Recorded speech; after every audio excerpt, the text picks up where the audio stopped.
श्री गुरुभ्यो नमः।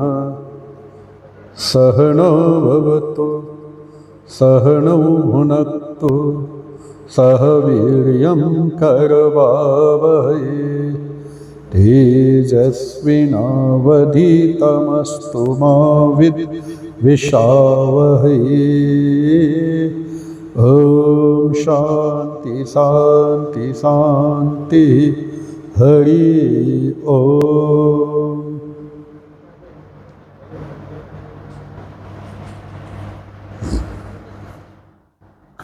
की टॉपिक है तुम्हारे?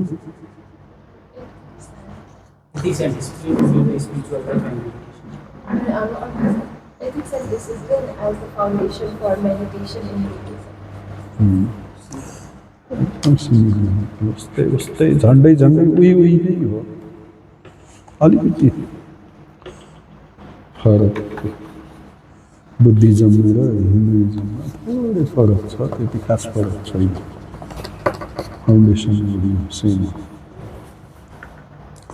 अब सबभन्दा पहिला जेनरल उसमा पहिला जेनरल डिस्कसनमा गएर स्पेसिफिक बुद्धिज्म र उसकोमा जाँदा हुन्छ होइन। र के हो भने स्पिरिचुअल लाइफ भनेको के हो? सबभन्दा पहिला अनुष्का ऊ त्यो फुल हेर त भुइँमा खस्ला खस्ला जस्तो भएको छ। तिमी होइन त्यता त्यता त्यता त्यता त्यता क्रस गर्नु यता हो त्यो आसन। अनि त्यो किताब माथि यसरी जम्प गरेर जानु ठिक हुँदैन। यसो अलिकति यतापट्टि राख। भयो, ठिक छ।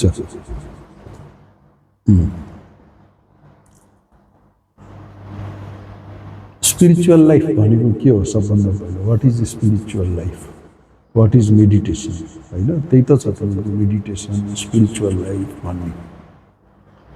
अब कुरा के हो भने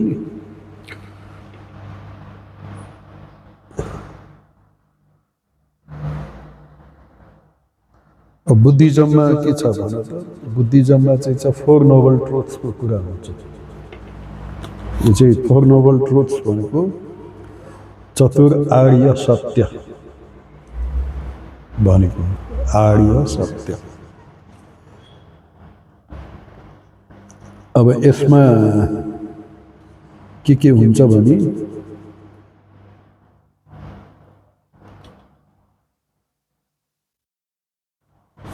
four noble truths. Existence of सरो भनेको दुःख छ। दुःख त छ नि त, मान्छेको जीवनमा दुःख छैन? छ होइन? अनि दुःखको कारण पनि छ नि? दुःखको कारण पनि छ।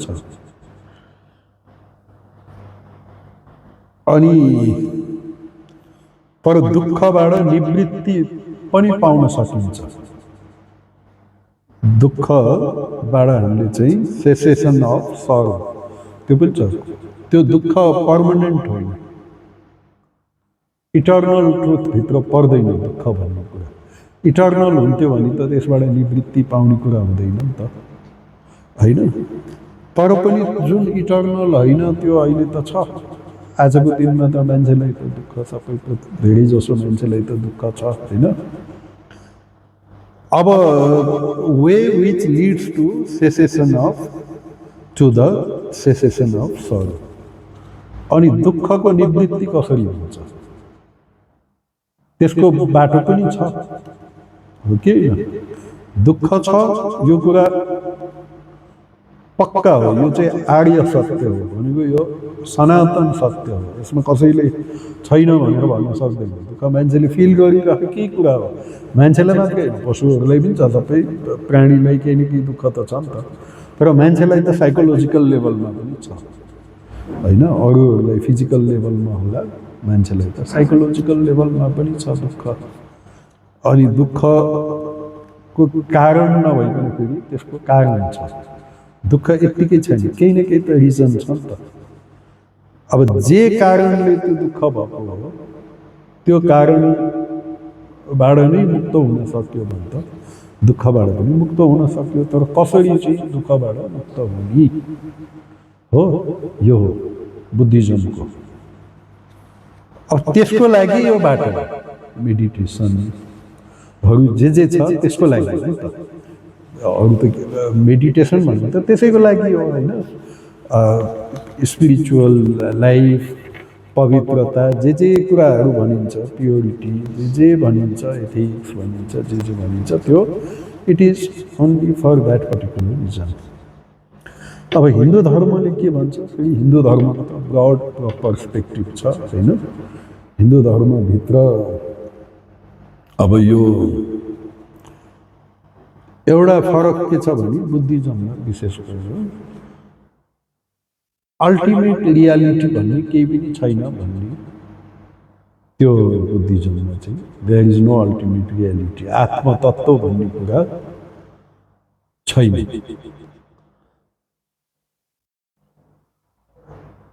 आत्मतत्व हाम्रो हिन्दू धर्ममा चाहिँ आत्मतत्व भन्ने कुरा छ। I have my real nature, I am someone ultimately. अहिले म आफूलाई केही भिन्न प्रकारले देख्छु होला, तर मेरो कुनै न कुनै एउटा स्वरूप छ। मेरो स्वरूप चाहिँ के हो त, मेरो रियल नेचर के हो? According to Buddhism, I don't have any permanent existence. सबै गएर शून्य हुन्छ। Everything is annihilated. Whatever we see, it is just like a river. नदी बगिरहेको हुन्छ नि, नदी बग्छ कि बग्दैन, but the river is a constantly changing. We see one river. हामीले त एउटै रिभर देख्छौँ। हामीले रिभर यहाँ आज बागमती नदी गएर अर्को नयाँ नदी आएको भन्ने हामीलाई हुन्छ त? हुन्छ त्यस्तो फिल हुन्छ? ए हिजो यहाँ बागमती नदी थियो, आज चाहिँ अर्को नदी आएछ त, अलिक फरक छ त के हो, त्यस्तो फिल हुन्छ त? We see it as a continuous same thing. हो कि होइन? नदी एउटै छ, तर वास्तवमा नदी त एउटै त छैन। Water is constantly changing. त्यो पानी त बगेको बगेछ नि त। Same river does not exist even for 1 minute. स्वाट जान्छ, नयाँ आउँछ, फेरि जान्छ, नयाँ आउँछ, continuous change. It is a continuous change. There is It is a change, so there is no reality behind it. It is यो चाहिँ अल्टिमेटली गएर चाहिँ यो चाहिँ नथिङनेस हो भन्ने त्यो कुरा आउँछ कि बुद्धिज्ममा। तर हिन्दुइज्मले चाहिँ के भन्छ भने to perceive change you need something permanent.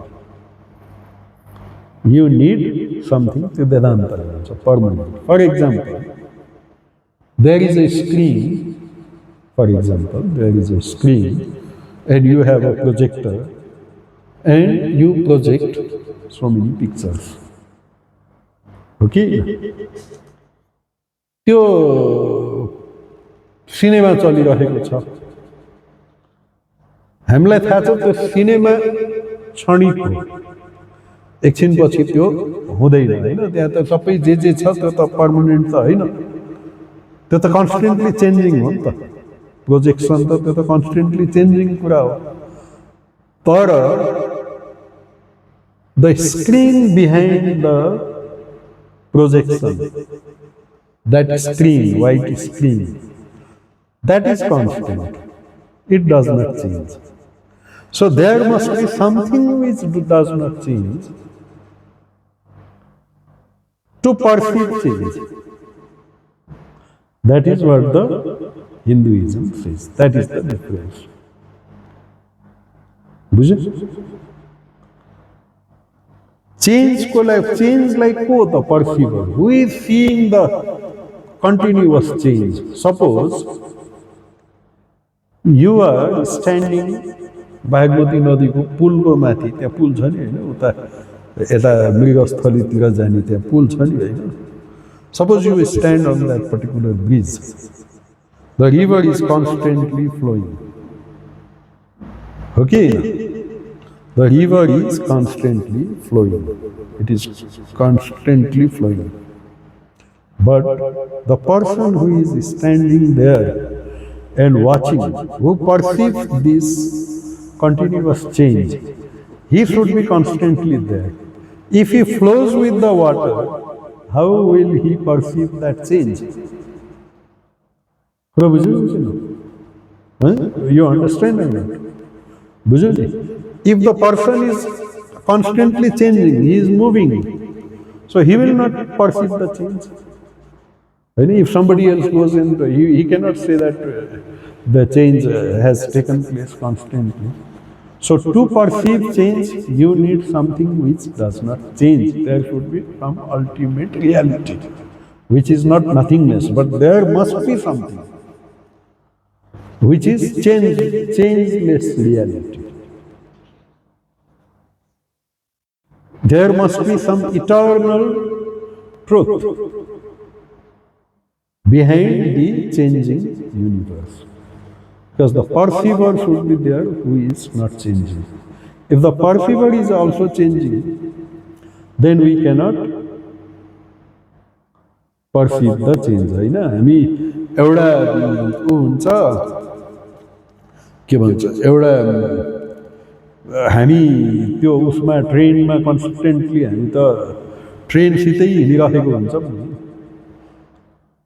त्यहाँ त हामीलाई त ट्रेनको गति परिवर्तन भएको बुझ्नलाई त बाहिर हेर्न त थाहा हुन्न नि एउटा कुनै एउटा कन्स्टेन्ट अनचेन्जिङमा नहेरिकन थाहा हुन्न नि ट्रेनमा हो कि suppose you are inside the train do you know that train is constantly moving? In train you may even feel, but if you are in a aeroplane, suppose aeroplane ma move गर्छ होला कोही कोही हैन aeroplane मा त cloud को movement बाट हो थाहा हो नि otherwise you will not even know. So to change, to perceive change, which should be, there should be something relatively less changing. And to perceive the minutest change, there should be something which is not changing at all. And what is that unchanging reality? According to Vedanta, Hinduism, that unchanging, eternal, which will never change, that reality is my own real nature. My real nature is never changing. That never changing reality is perceiving all the changes. So I exist. That my real nature is called Atman. I am like the infinite blue sky. My real nature is like, to compare, my real nature is like the infinite blue sky. Infinite blue sky, in front of which clouds of different colors are constantly passing away, constantly moving. And if I identify myself with the clouds, constantly changing, moving clouds, I think I am moving. But if I take a step backward, and think, no, I am the infinite blue sky. I am not the moving cloud. Then I remain unperturbed. I remain unperturbed because I am never changing. I am eternal reality, just like infinite blue sky, which is not polluted by the pollution or any cloud or anything. Cannot pollute the infinite sky. It cannot pollute. It can pollute wind, but it cannot pollute the infinite blue sky. But in front of it, so many changes are taking place. It is only the perceiver. It is not changing. So according to Vedanta, Advaita Vedanta, I am that infinite blue sky, which is behind. That is why the changes are perceived. Who is the perceiver of the change? The perceiver is eternal truth. which is called Atman in Hinduism. But the Buddhism says, no, there is no eternal truth. There is no perceiver. Either the one who perceives is also constantly changing, but that cannot be. If you are constantly changing, you cannot perceive the change. So to perceive the change, something which is constant, that is required. So when you are standing on the breeze and you are looking at the flowing water constantly, after some time you feel that you along with breeze and river flowing, that illusion will take place. Have you noticed? But take a step backward, stop looking at the changing water, look at the breeze, which is not changing. Just look at the breeze, which is constant, stationary. Then immediately you will realize that, oh, I am not changing. The river is moving. So that is slight difference between Hinduism. So whatever change there may be, but there must be someone who is either less changing, but to perceive the minutest change also, then there must be someone who is totally not changing. That reality must be there, and that reality is called Atman. And what is the nature of that Atman? That Atman is, we call it Atma or Atman. That reality is eternal existence. It is eternal existence, eternal knowledge, and eternal bliss. Absolute existence, not relative existence. Relative existence is subject to time, space, and causation. Something caused. Is it not? That is, it cannot be eternal. Something is here now, then if it is a subject of space, in terms of space, if that existence, then its position keeps on changing. Is it not? So that existence cannot be eternal. It is now, it is there, after some times it is not there. But the existence itself is eternal. Can you think about something non-existing? In this whole universe, there must be something, whatever you take in this whole universe, you have to say this exists. It is. Don't you say? If you say it is not, the question is over. Whatever we see in front of us, whatever we perceive in this whole universe, we say it is. Is it not? So that isness is there, that isness, existence. We have to say it exists, it is. Okay, na? यो छ भन्न त पर्यो नि त, it is त भन्न पर्यो नि त, होइन? यो छैन भन्यो भने त कुरै सिद्धियो नि। यो छैन भन्यो भने पनि छैन भन्नेवाला त छ पछाडि कोही न कोही। तर हामीले संसारमा जे पनि देख्छौँ, वी से it is. So that business is one with existence, which is eternal. Existence itself is eternal. And what is that existence itself is knowledge. That means it knows itself. It is not like dead matter. It is awareness itself. Knowledge means awareness itself. It is aware of itself.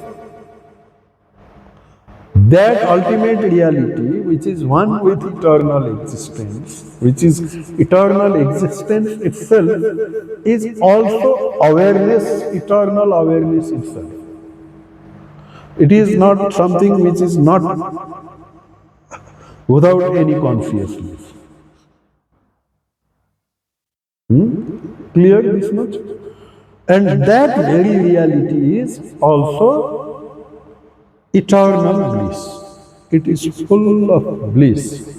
So my real nature is I am eternal existence, eternal knowledge, or eternal consciousness or awareness, whatever you say, and eternal bliss.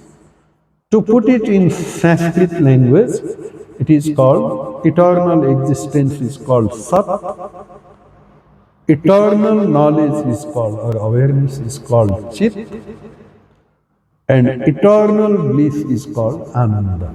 Satchidananda. Satchidananda Sabda tha cha hai, Satchit Ananda.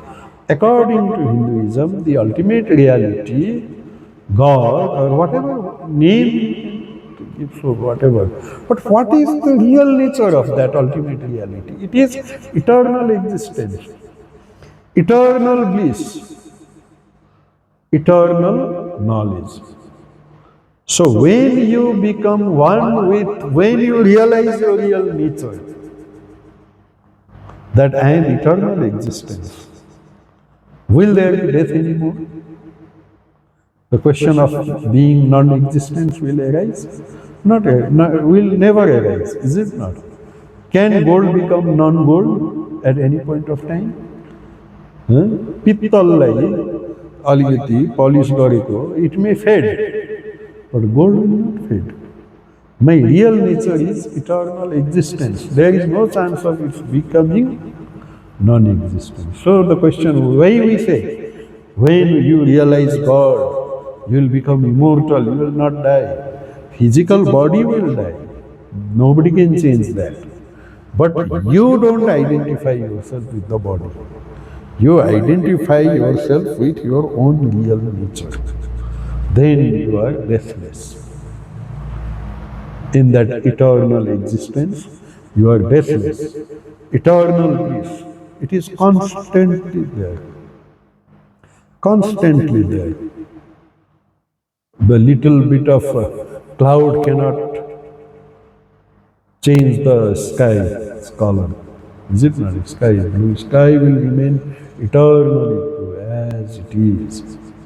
So in Hinduism, to realize that very real nature is the goal of Hindu religion. But just take the aspect of that bliss, which is Ananda, Sukha. What is the opposite of Sukha? Dukkha. But Dukkha is there according to Buddhism. Lord Buddha says Dukkha is there. So if you get rid of Dukkha, what will be the result? If you get rid of Dukkha, what will happen? What is the result? Just from your own common sense you can tell. Why should we get rid of Dukkha? I am asking. To?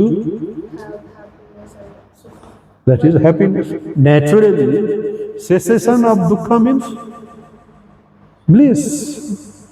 Bliss means ultimately the Atman. It's the real nature of the Atman, is it not? So, that is the thing. But Buddhism itself, in Buddhism, they don't believe in Atman. So that is the only very little difference. But ultimately we also want to attain bliss. Our real nature means Satchit Ananda. We want to realize, become Ananda Swarup. Is it not? We want to get that eternal happiness. And here also, cause of sorrow is there means, for sorrow cause is there. Remove the cause. For happiness there is no cause. Because if cause is there, then it can be uncaused. Is it not? So way by which leads to cessation of sorrow. Once that cessation of sorrow happens, actually you are going to know that is Sorrow will vanish forever because the cause itself will vanish. Cause itself will vanish, sorrow will vanish, is it not? Now, that is the main aim of spiritual life. According to Buddhism, cessation of sorrow. According to Vedanta or Hinduism, it is attainment of eternal peace and fulfillment, eternal happiness, eternal joy, put in different language. In Buddhism, it is put in a negative language. It is a cessation of sorrow. In Vedanta, it is put in a positive language. But the meaning is same, one and the same. Is it not? Actually, there is no difference. Though it appears as difference and so many different philosophies and so many things, but if you go to try to get the essence of it, then there is no difference. Even once Dalai Lama, in one interview, one podcast type was there, our Swamiji was also present there, another Swamiji, Dalai Lama. After lots of 2 hours like that discussion, finally, there is no difference. There is no difference, he is saying, laughing. He is a smiling and laughing. When you go to the core of it, there is no difference. Difference is only in the surface. If you reach very high level, no difference. Go to the aeroplane top, from the aeroplane everything will look same. Then when you start landing slowly, then you find the differences. Is it not like that? From lower level, there is a difference. Now,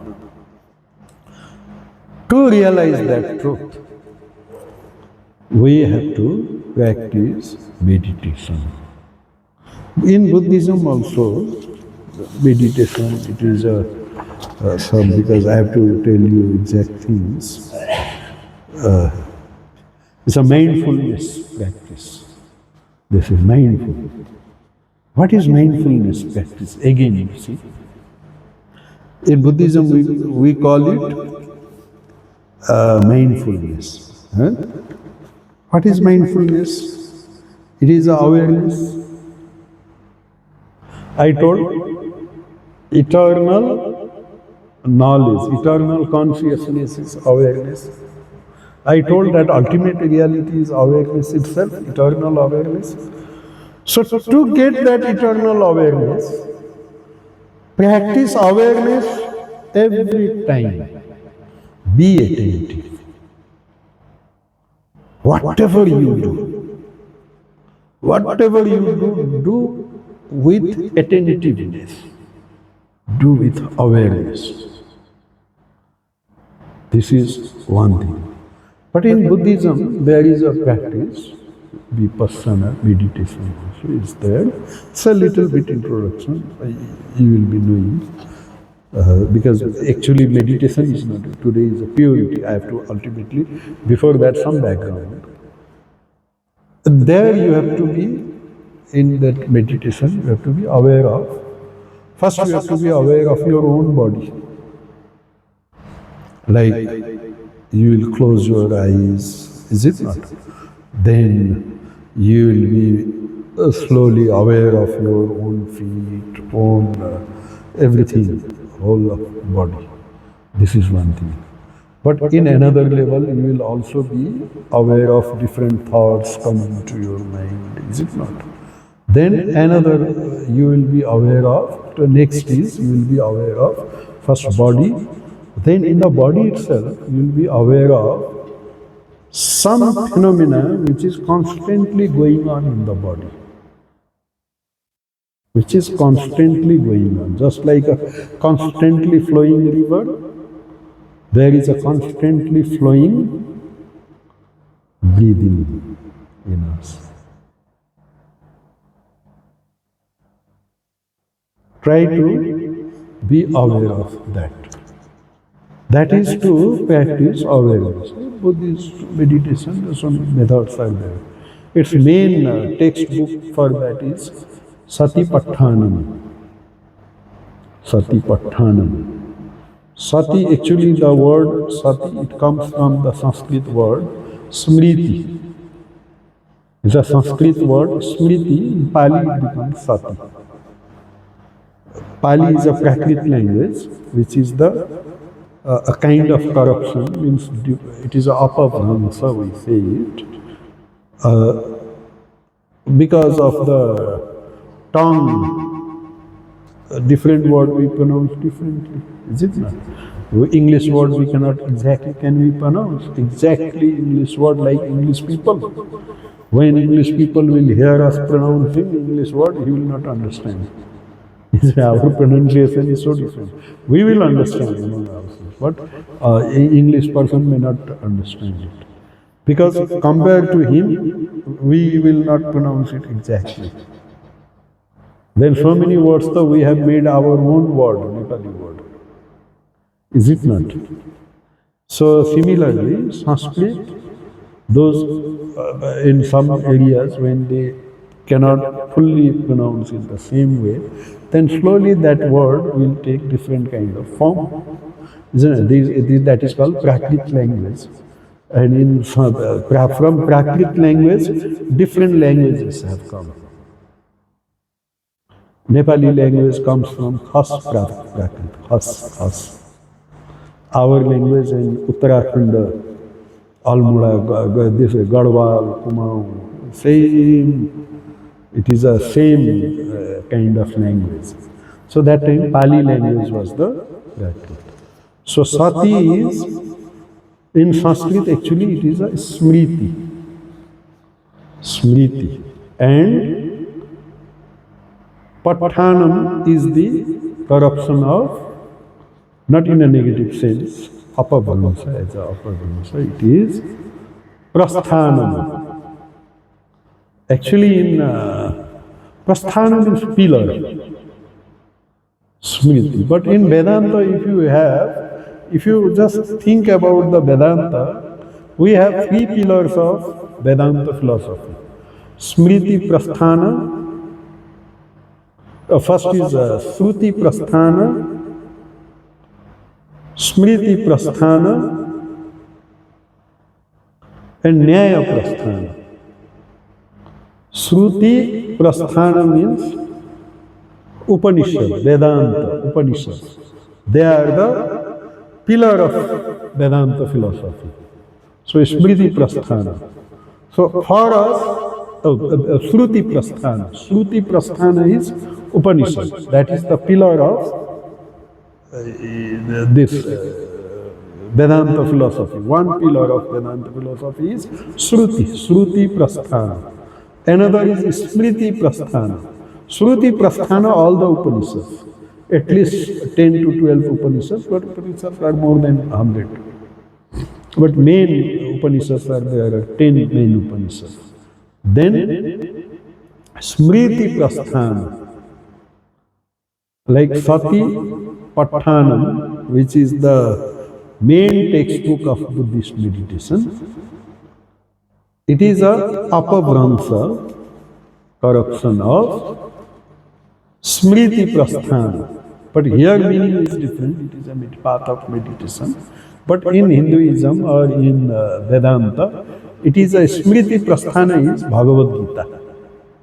Bhagavad Gita is the Smriti Prasthana in Hinduism. And Nyaya Prasthana is Brahma Sutra, like that, whatever. So that main text is Satipatthana. So in Buddhist meditation, you try to, to be aware of your breathing. Just close your eyes and then just be aware of your breathing. Then you can be aware of your different parts of the body. You can aware of different thoughts coming to your mind, but non-judgmentally, without judgment. Whatever thoughts may come to your mind, just say, oh, this thought is coming to my mind. But don't judge it. Don't identify yourself with that. Just like something you are watching, you are not identifying with that. Suppose you are watching, what happens? Suppose now you are watching football. What you do? You identify with one particular team. You support one team and you don't support another team, is it not? Then when they are fighting in the field ground, that football ground, and you are disturbed here. Why you are identifying with that team? But here don't identify. Watch non-judgmental. You will enjoy the real game. If you judge judgmental way, you will not enjoy the real game. Because if the team which you are not supporting, that player may be excellent. Suppose you are supporting, for example, suppose you are not supporting Argentina, for example. Argentina and which, but now who will play now next? Huh? And you are supporting another team. You will not enjoy Messi's game. The way he will play, you will not enjoy. Because if he plays well, the team which you are supporting will be defeated. So you will not enjoy the game, but what you will be biased towards something. So you will be supporting the team, not the game actually. Independently, you will not be supporting the game. Non-judgmental way. There were two players in lawn tennis long ago. Now I think they are not playing. Serena Williams and Venus Williams. They are two sisters. Just imagine. Their parents are watching. There was a final between Serena Williams and Venus Williams. Two sisters, same parents. They are watching from that stadium. They are watching. Are they judgmental? Are they supporting one daughter and not supporting another? Now what they will enjoy? They will enjoy the lawn tennis. If younger daughter wins, okay. If elder daughter wins, okay. Whosoever wins, okay. Because you are not biased towards anyone. That way, if you take things coming around you without identifying, that is called non-judgmental. That is called non-judgmental. If you identify, you will judge, is it not?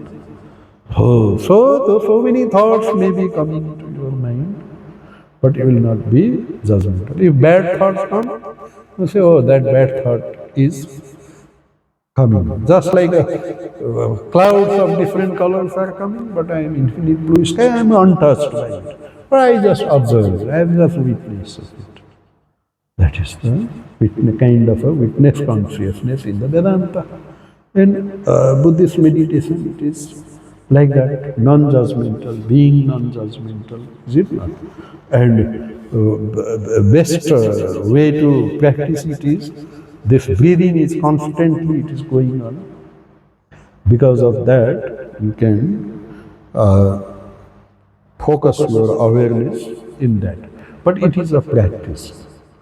But attainment is you should be aware while doing everything. Whatever every moment of your life will be meditation. When you are cooking, cook with the full focus. When you are moving, you should be focused. Whatever, when you are studying, focused. That focus is the main thing. That awareness. Constantly aware. No absent-mindedness. That is called meditation. Now for that meditation, because actually when you meditate, you have to go deep inside your mind. You may practice from body and then breath and then, but finally, ultimately it is a mind. You have to go into the depth of your mind. So Sri Ramakrishna says in one place, now why this? Purity is very, very essential, is it not? With all introduction and everything, because clear concept should be there. Only these things, it is you can get it in this will give you, AI will give that main points. But I want to give you the clarity about it, because Buddha is saying clarity of thought is the most important. That will come. It is now. Sri Ramakrishna says in the Gospel of Sri Ramakrishna, if you want to get Jains, you have to go deep to the bottom of the sea. then only you will get different types of gems. Gems are there in the bottom of the sea. You have to dive deep into it. Is it not? You have to dive deep into it. Then only you will get. If you float on the surface, will you get the gem? No. You will not get. You have to go to the bottom of it. Our mind is like that lake or whatever, or sea, whatever you say. And our real nature is there. It's the bottom kind of thing. You have to reach the real nature, means you have to dive deep into the mind and reach the very bottom of the mind, which is Atman. Just like when you dive deep into the sea, you have to be very careful. You have to protect yourself before diving deep into the sea, because alligators, gohi. It is called in English alligator. Gohi. Gohi with honey dolphins. Okay? The alligators may eat you. It may catch you. Its jaws, very powerful jaws. It can even pull elephant also, even lion also. In the sea or in the water, this alligator, it is a gohi, is the king of water. So, very powerful. So, if you dive deep without protecting yourself, what will happen? It will finish you on the way. You cannot reach the bottom. So, no question of getting gem. Is it not? Then how to protect yourself? There is a common belief that if you rub your body, smear your body with turmeric, if you smear your body with turmeric, it is a common belief. I don't know how far it is, how scientifically proven or not, we do not know, but it is a common belief among the people of India, Nepal, like that. It's a common belief. So if you smear your body with the turmeric, then this alligator will not come. In Hindi it is called ghadiyal. In English alligator, Nepali gohi. It will not come near you. Because if smell or something, it will repel. Just like mosquito repellent, like that. It will repel it. Similarly, if you want to do deep meditation, dive deep into this spiritual life, dive deep into your mind in the meditation, then you have to smear your body with viveka. It is called viveka, according to in Vedanta, viveka and vairagya. Viveka and vairagya. Without that, if you dive deep into your dive deep, then you will be in trouble. So, because if you go deeper into the mind, so many temptations will come. Even in Buddhism, it is there. Lord Buddha, up to the last moment, just before realization, also, so many temptations. They say it is a mar. Ultimately, finally, that came. So it was just tempting. So you will come under those temptations, and you will forget the goal. You will forget the goal. So in Buddhism, there are certain disciplines before you, because first you have to purify your mind. Okay? What is purification of mind? What is purity? What is the meaning of purity? You tell me. We hear so much of purity. External purity we can understand. Take bath, brush your teeth. Is it not? Wash your clothes. Water is involved in it. Then you become soap and water, clean, pure, outwardly. Is it not? But what about internal purity? What is the meaning of it? What causes impurity? It is desire. In Buddhism, tanha, Krishna kind of thing, desire. Just tell you. Because two subjects I am combining. And it is desire. Desire is the cause. If you have even the slightest desire for worldly things, which is constantly passing, that Vedanta also believes. Things are constantly passing, nothing is constant. Vedanta also believes, Buddhism also believes. Only Vedanta believes in the perceiver behind it. Buddhism says only perceived, that's all. That is the only slight difference. Very, very minute difference at the end. So you don't need to bother about it. But temptation, slight desire in the mind. With that, if you die, what happens? So many temptations will come and then you will succumb to it. You cannot reach the goal. It's like a alligator going, which is eating you up. So you have to become desireless. Completely desireless. How to become desireless? Through discrimination, through knowledge. You cannot become desireless by saying, from today I have become desireless. By forcefully you cannot become desireless. You will become desireless through knowledge. What is that knowledge? That is the thing. What do you desire? And why do you desire? You tell me. What do you desire? What is your desire in life? Tell me. What do you want to become in future? Tell me. नेपालीमा भन न, मैले त अङ्ग्रेजीमा फ्लोमा अङ्ग्रेजी आएको, नेपालीमा बोल्न भइहाल्यो त। नेपालीमा भन के तिम्रो के इच्छा छ भविष्यमा? You become financially independent. How do you want to become financially independent? You want to earn money, is it not? And you become financially independent. What will happen after that? What will happen? What will lead to becoming? Once you become financially independent, that independence will lead to what? Huh? Happiness. Directly, just by becoming financially independent, it will give you happiness, or some steps are there. Being financially independent, fulfilling our desires, and that takes us to first happiness. You can fulfill your desires. Money will give you whatever you desire.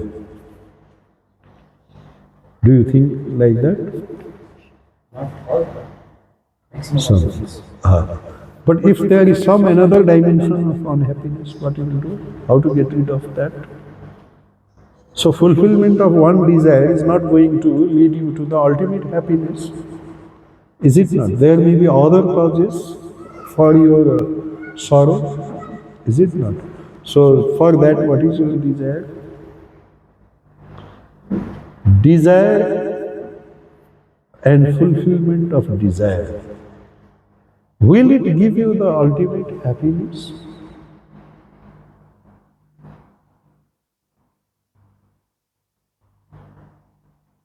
Can money buy you happiness?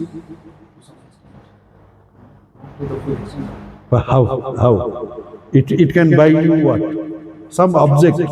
It can buy you some objects of desire. What is that, for example? What you will get by money? For example, in today's world, the hope of good better education you need. Like if you are, like for example, if you are suffering from a disease into the future, like for the treatment of that disease, you also need money. Why you are thinking about future, which is also is a virtual world? Future is. Now is the real world. Present, the now moment, this present moment is the real world. Future, you can never reach future. Because when you reach there, it is a present. But since our childhood we have been taught that we have to plan for That is what it is. That is the meaning is, clarity is not there. See, It is a virtual already. What is past is virtual. Future is virtual. What is real is now and here. But we are worrying about something which we should not worry about. And when that comes,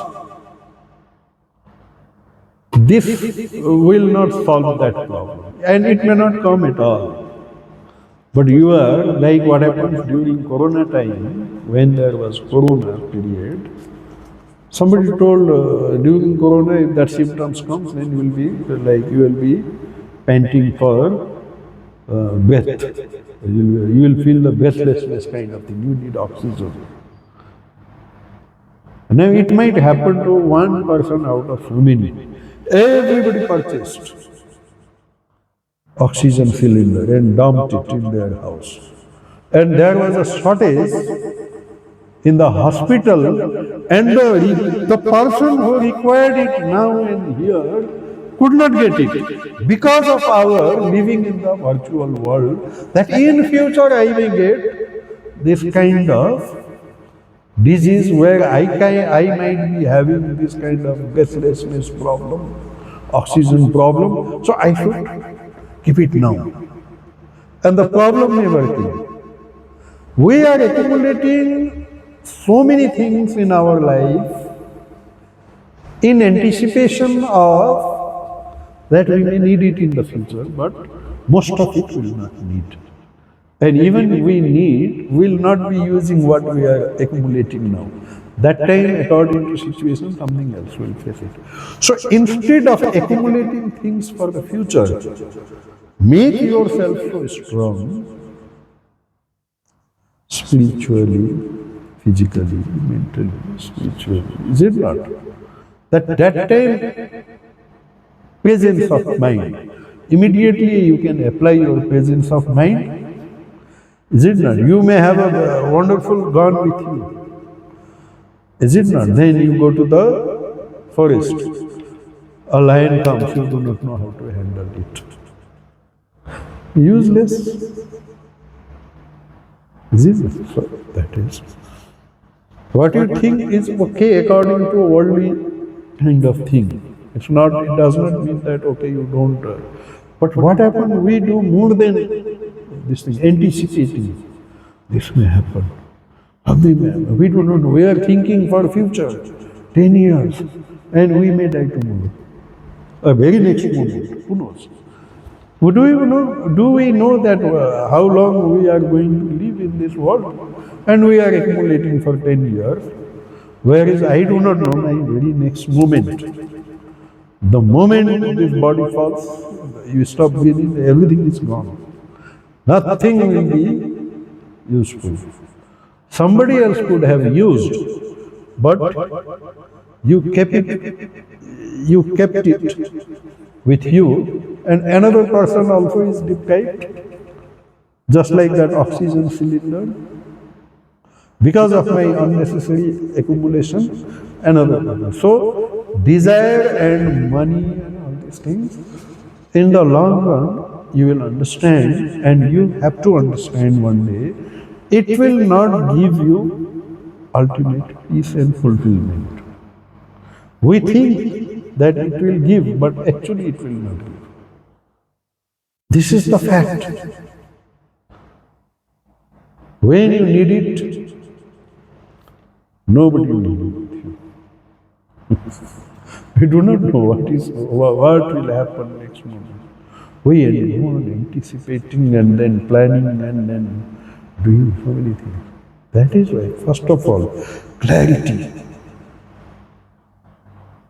Clarity. What Buddha says, he says this in the ethical, it is like he says, Noble Eightfold Path. According to Buddhism, see, Eightfold Path, right understanding. That is the most important. First of all, you must have a very clear understanding of this life. Understanding of what? Not management, not your physics or this. Understanding of life itself, free from superstition and delusion.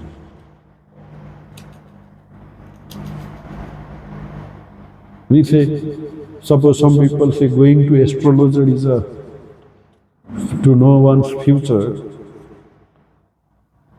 is superstition.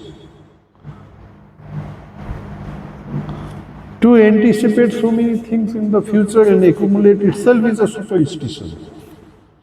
If that is superstition, this is also superstition.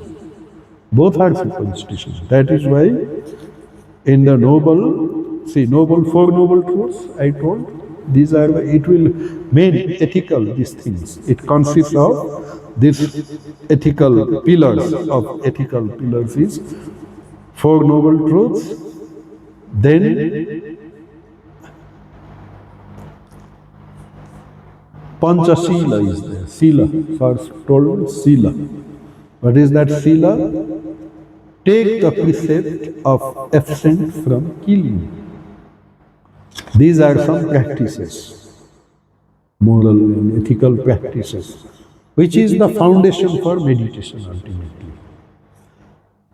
Then take the precept to abstain from stealing, non-stealing, abstain from killing.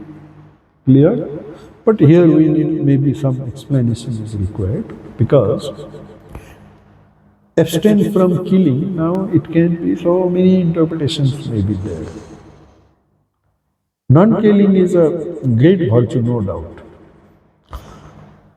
But in practical life, ahimsa, to attain that, unless you are fearless, you cannot practice ahimsa.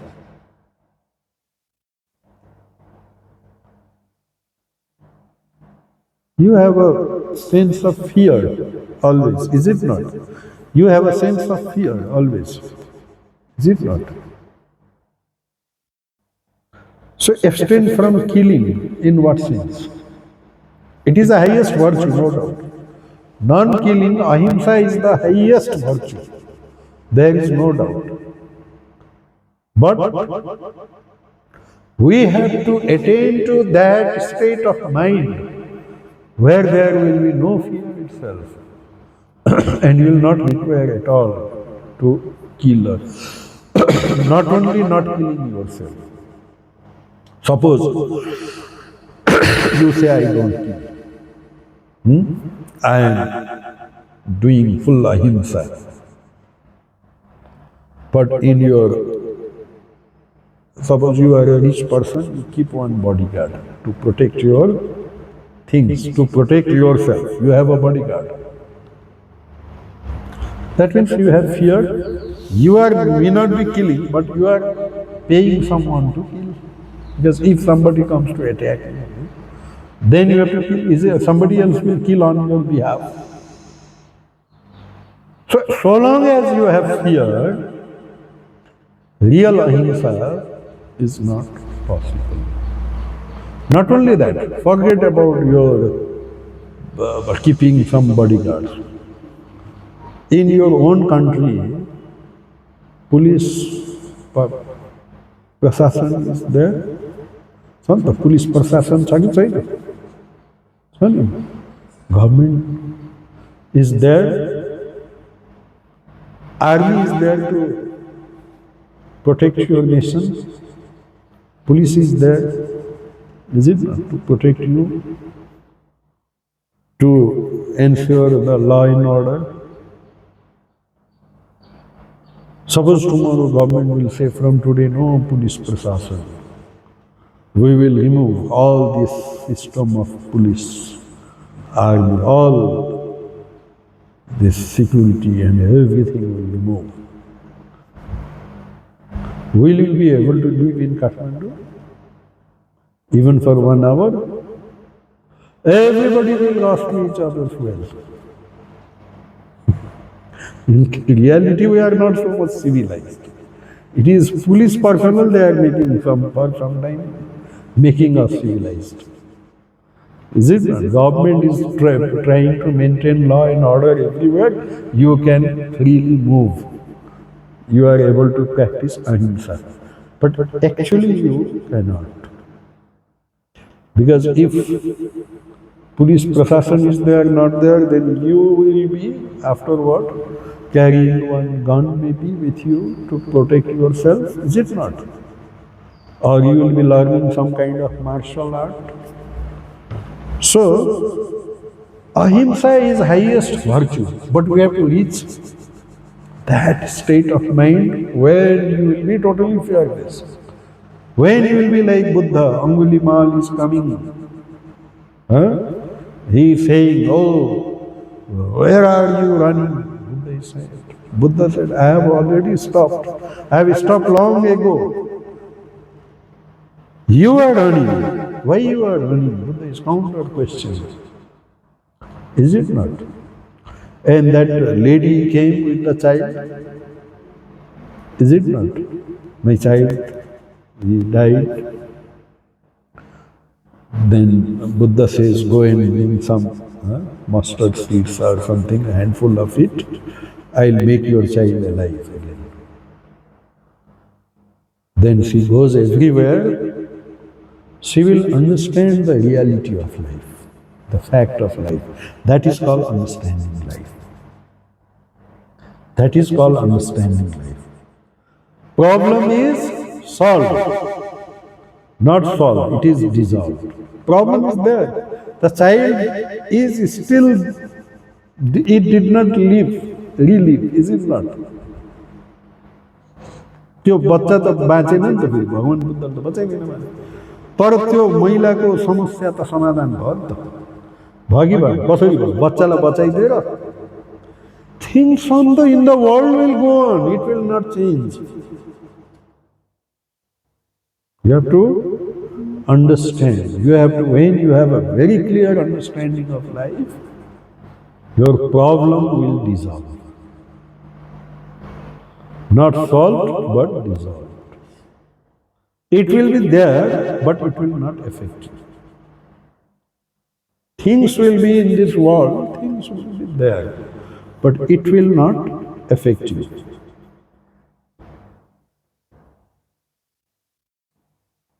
Mentally, psychologically, it will not affect you. Physically, that dukkha, physical dukkha will not cease in the physical level. It will be there. Death will be there. Lord Buddha says, death is there. Chatur, is it not?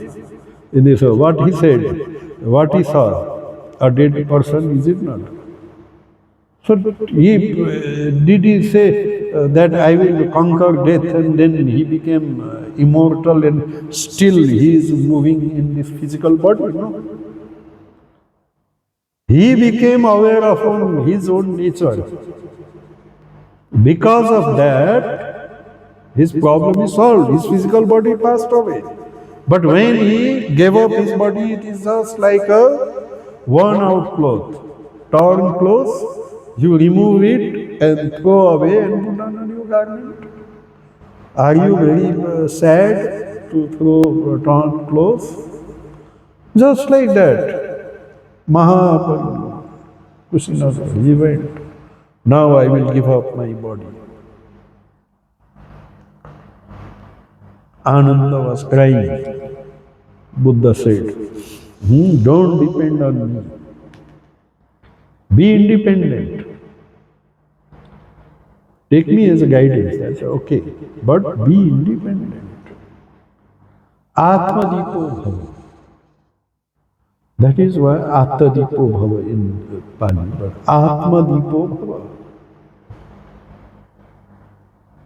That is what Buddha said. And giving up his body, ultimately he has to give up body. On a physical level, the problem is not solved. But he is giving up body. He is not fearing death. Conquering death means, it is not like You will be physically immortal in your body and then you will live in boring thing. Physical things, all these things in the body level, it will happen. In mind level also, so many these things will come, but you will be unperturbed. Unperturbed when clarity is there. That is the thing. So, this pancha, ahimsa, with ahimsa, when you reach that ultimate truth, when you will not fear even death, then real non-killing is possible. To reach that state, yes, in physical level also, unnecessarily going and killing, it is not a good thing. But sometimes you have to kill, or somebody else will have to kill. Is it not? Some people, those who eat non-veg food, they have to take non-veg food. It is then you have to kill. Without killing, you cannot get any non-veg food. Is it not? Then when you walk on the street, you will have to trample upon so many insects and so many things. Is it not? And this now dengue season will come, and then you have to spray and kill the mosquitoes. 100% non-killing is not possible, but you have to reach such a state of mind where when you will be totally free from jealousy and then total fearlessness, all these things. This is a state of mind where you will reach one day. But in practice, without any reason, don't disturb anyone. Don't trouble anyone. Not only the direct killing, even troubling others unnecessarily, is it not? And then disturbing others for small things and these things. So, practice of ahimsa should be there, but we have to understand what it is. That the clarity of right understanding also is required in it. Then, don't covet anybody's wealth. In Isavasya Upanishad, Isavasyamidam sarvam yatkincha jagatyan jagat tena tektena bhunjita magriva kassasvid dhanam. Don't covet somebody else's wealth. Somebody is having wealth, somebody is very wealthy, he is enjoying. But don't greed, not only directly stealing. But since he is enjoying, same thing I also want. No. Look at yourself. Don't compare, oh, he is having that, I also want that. Not like that. So don't covet anybody's wealth. So, and non-stealing, that is. Not only non-stealing physically, but in a mentally also, if you desire something which do not belong to you, it is a mentally stealing. Manasa, vacha, karma.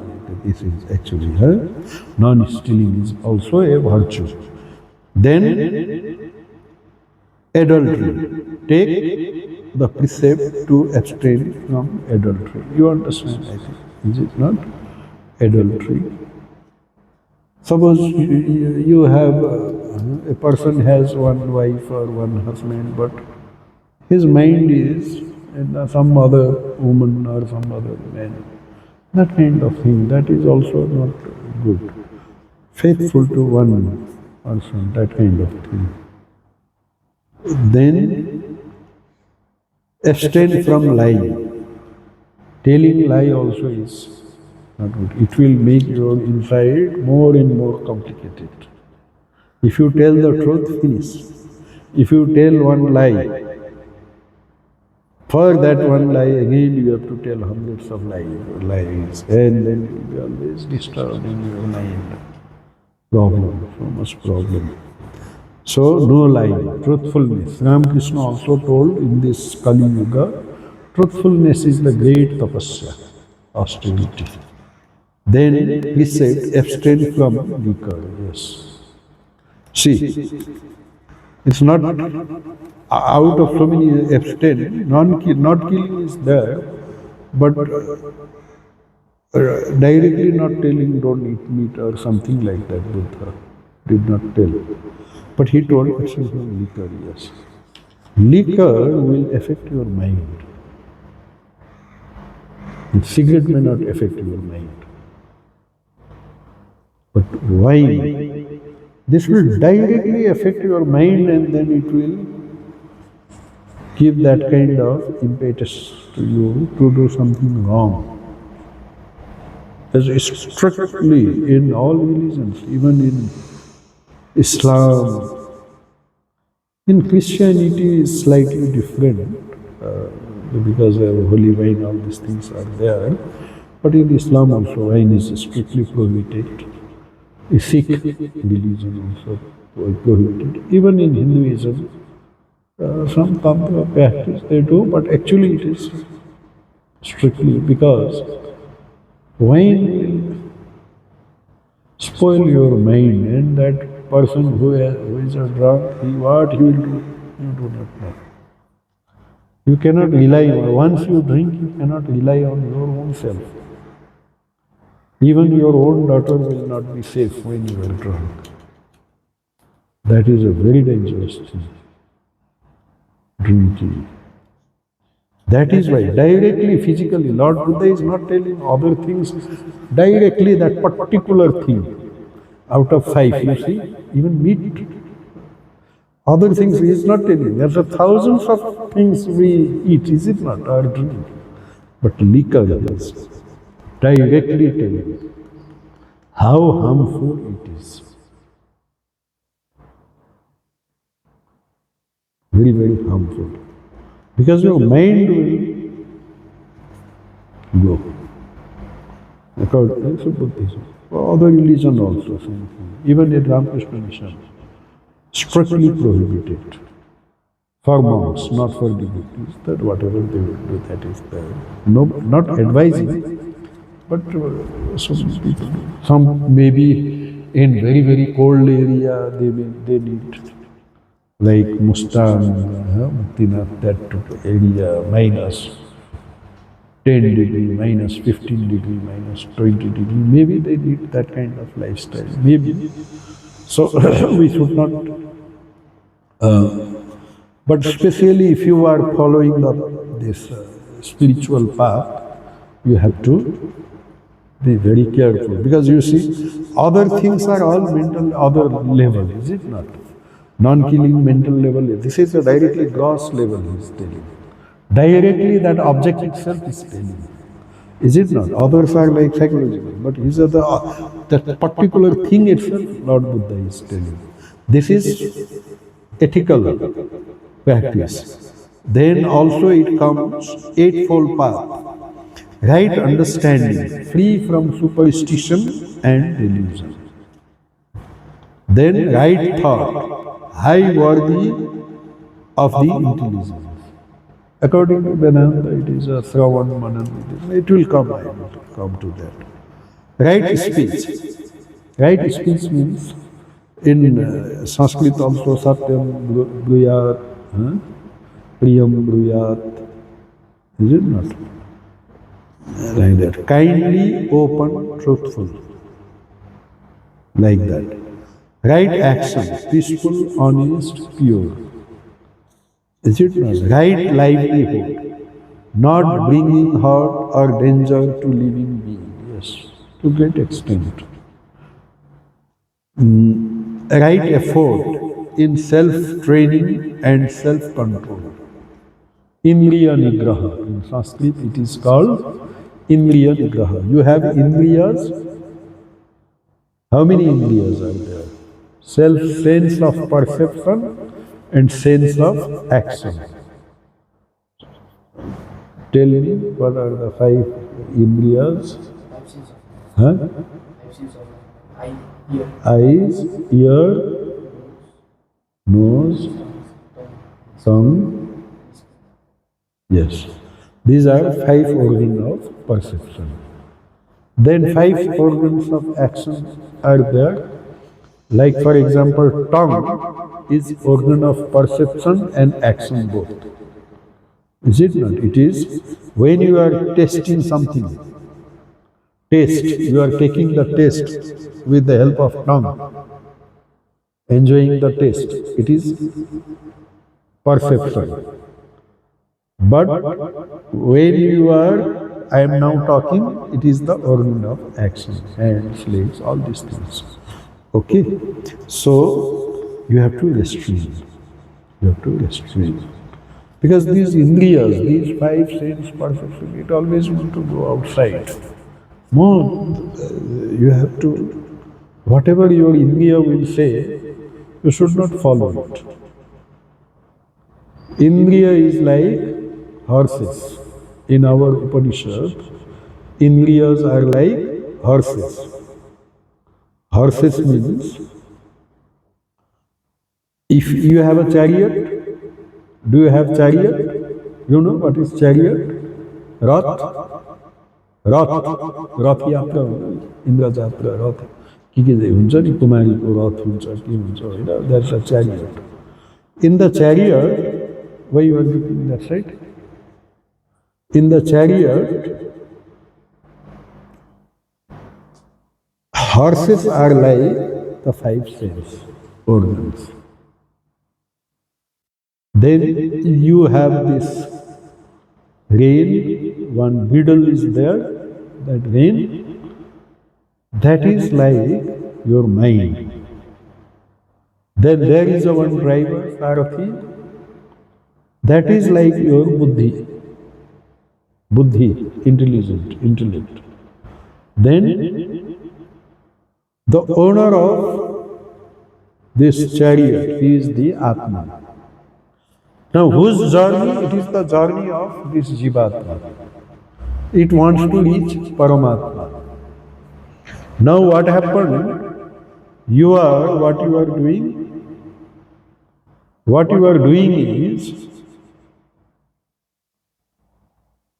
it is your journey, but you let the rein go. Horses are free. Now they are running in all directions. What will happen? You are not controlling the horses through the middle. The Sarathi, charioteer, he is not holding the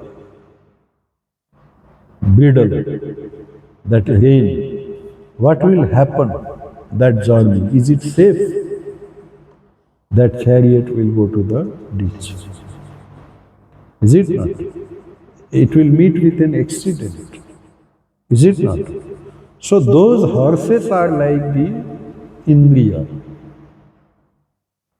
You should not allow your indriya to run in all directions on its own. You have to control it through mind. And mind is to be controlled by buddhi, the pure intellect. That is called viveka. Pure intellect. Viveka, to dive deep into the meditation, you need this viveka. Ramakrishna told. Viveka is just like that turmeric which you smear. And then when temptation comes, what is viveka? Viveka means, vivek naam huncha ni, what is viveka? Viveka means, it is to discriminate between what is permanent and what is impermanent, what is temporary and what is permanent. God alone, the ultimate reality, Atman or God, alone is the permanent substance, which is to be desired. All else in this universe is impermanent. Impermanent, it is there and after some time it will not be there. It is there, but it will not last long.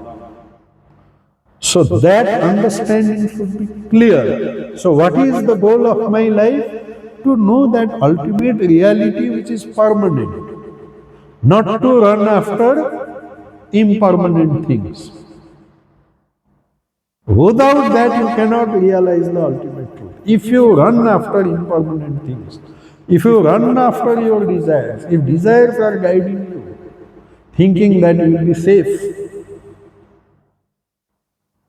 then it is like a chariot which is not controlled by the Sarathi. Is a let the go, it will let the bridle go.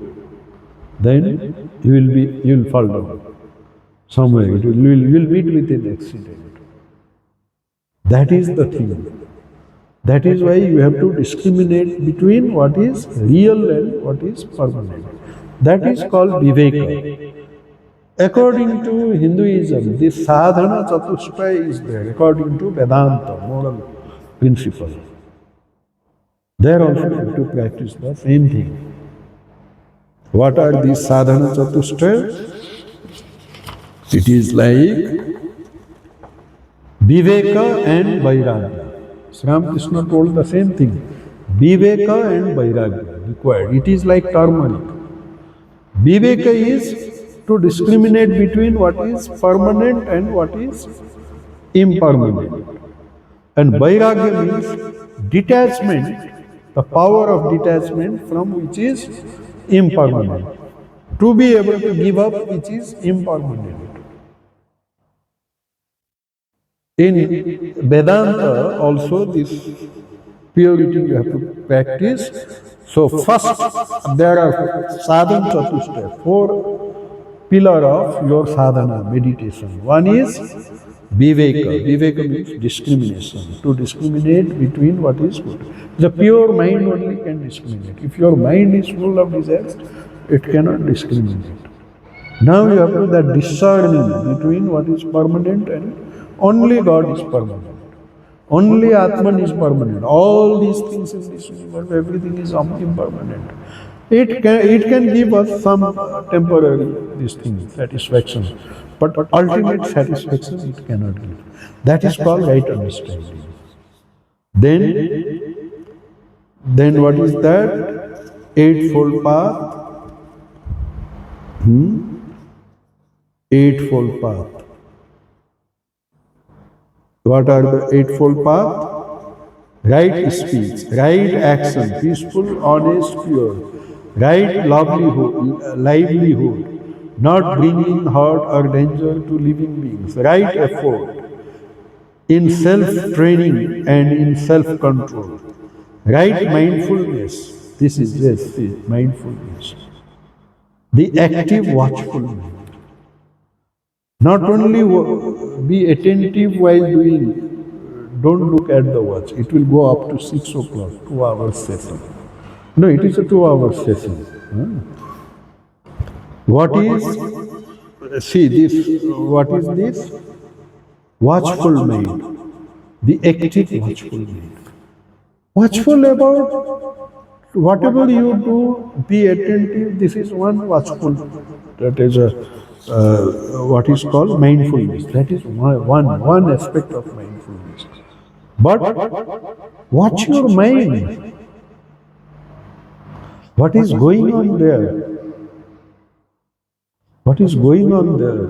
You are desiring so many things which will not give you peace and fulfillment. It will multiply the dissatisfaction. It will multiply dissatisfaction if you run after it.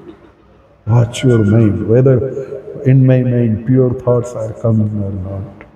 Whether my mind is desiring which I should, all that mind also you have to watch. Or I am getting angry for just insignificant things. Maybe for some reason sometimes I may get angry, but for very unnecessary and insignificant things, am I getting angry?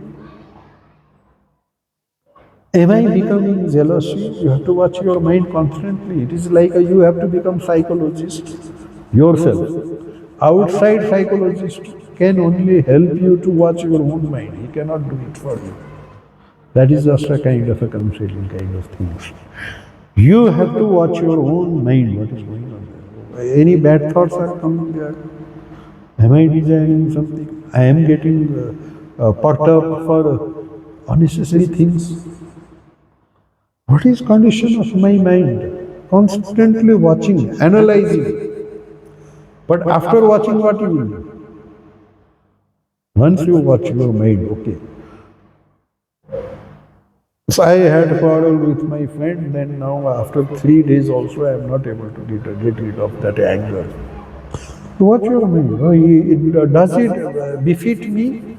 Am I worthy of getting angry for 3 days and then thinking inside my mind how to take revenge? Watch your mind and correct it. How? Through correct understanding. According to Vedanta, what is correct understanding?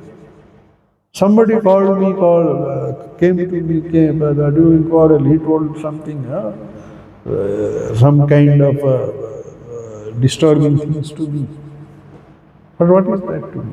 I am like the infinite blue sky, it cannot touch me. Why should I be perturbed? I am Atman, Satchidananda. Take a step backward and then think that nothing outside can disturb you because you are not all those things. You are beyond mind. You are not body. You are not mind. You are not even intellect. You are beyond all these. You are Satchidananda Swarup. You are absolute existence, absolute knowledge, absolute bliss. Eternal bliss. You are the repository of eternal bliss. What can make you unhappy? Just identify yourself with your real nature, not with the outer things. Watch your mind constantly, analyze it through analytical mind, take a step backward, and then identify yourself as the pure Atman, Nitya Suddha, Nitya Buddha, Nitya Mukta. I am ever free, ever pure, ever blissful, ever free. Suddha, I am ever pure. I am that, nothing can touch me. I am like that infinite blue sky. No cloud of any color can taint me. It cannot taint me. I cannot be tainted by anything. If you are a Buddhist and don't believe in Atman, no problem. Think that these things that my friend told or my friend or anyone, he told me this thing, that thing, oh, this, that, these are all impermanent things. These things will pass away. Why you are worrying about something which is not permanent at all? It is going to pass away after some time. See, whatever way, and try to remain non-judgmental in the sense, again it is something like coming back to your own Atman, but whatever you may say, it is like that only. These are impermanent things. Why to so much waste your peacefulness of mind for all these impermanent things? Whatever it may be, like that. So if you have that kind of, so that is called discrimination and vairagya means able to give it up. Now so many bad thoughts, so many things, so jealousy, that also you have to give up. And your desire for worldly all the objects also you have to be able to, or even if you want to use something, use it in a very detached way. A very detached way, no attachment. If it is there, very good, okay. But if it is not there, okay, no problem. Don't become addicted to it. Don't become addicted to it. If it comes on its own, okay, yadrichha lava santushto. Whatever comes on its own, okay, so enjoy it. But if tomorrow it is not there, don't be disturbed. Because it is impermanent things, it came and went away. Again it may come, again it may come, but that is not my real nature. Why should I run after all those things? That is the thing. So Vivek Vairagya.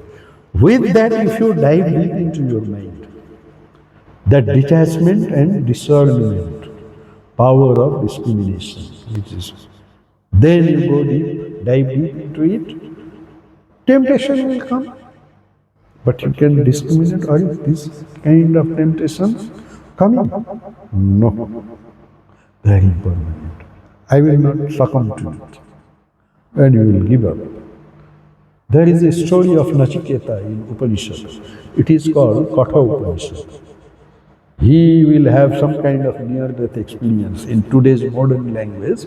But in ancient time, there was one boy, small boy of 8 or 9 years old. His name is Nachiketa.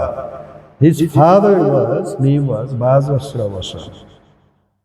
He wanted to perform some kind of yajna. Previously, if you do some kind of yajna, then what will happen? You will attain heaven after death. That was the belief in ancient time. That was the belief. So this Bhajasravasa also was performing some kind of yajna. But doing this, performing some kind of yajna was not so easy. Because when you do that kind of yajna, you have to give up, give in charity to the priests, whoever come, especially Brahmin priests. All the things you possess, all your possessions you have to give in charity, donate. That is the condition for that particular. So whosoever comes, you have to give up everything. You have to give up. Means everybody should be properly, some dakshina kind of things, properly they should be awarded or rewarded, whatever. Then this Bhajasravasa, he was not sincere, he was doing this yajna to attain some kind of heaven after death. But he was not sincere. He was giving away in charity only the things that are not useful to them. Sometimes people do that. It is not useful to them, okay, I will give to some poor person or somebody. No. Whenever you give the best things. What type of things you yourself are using according to his need and like that. Isn't it? Not something which is useless and you are not able to use and then you want to show yourself to be very much a charitable person and then you will. Not like that. That's not sincerity. Understand? So when you go to temple, the rotten bananas people will bring. To eat themselves, they will bring best fruit. But to offer in the temple, they will second or third grade fruit. Many people will do that. That's not sincerity. That should not give, donate in that way. Is it not? So this father also like that, all the cows which are no longer giving milk, he is donating this to others. It will have no use to that piece also, other person also. Like that, old cows and useless things and all these things, he is donating. His son was very intelligent, young, and he thought that my father is not sincere. Like this, he will, instead of getting punya, he will get pap. Instead of earning punya, he will earn all the sin and all these things. Papa, is it not?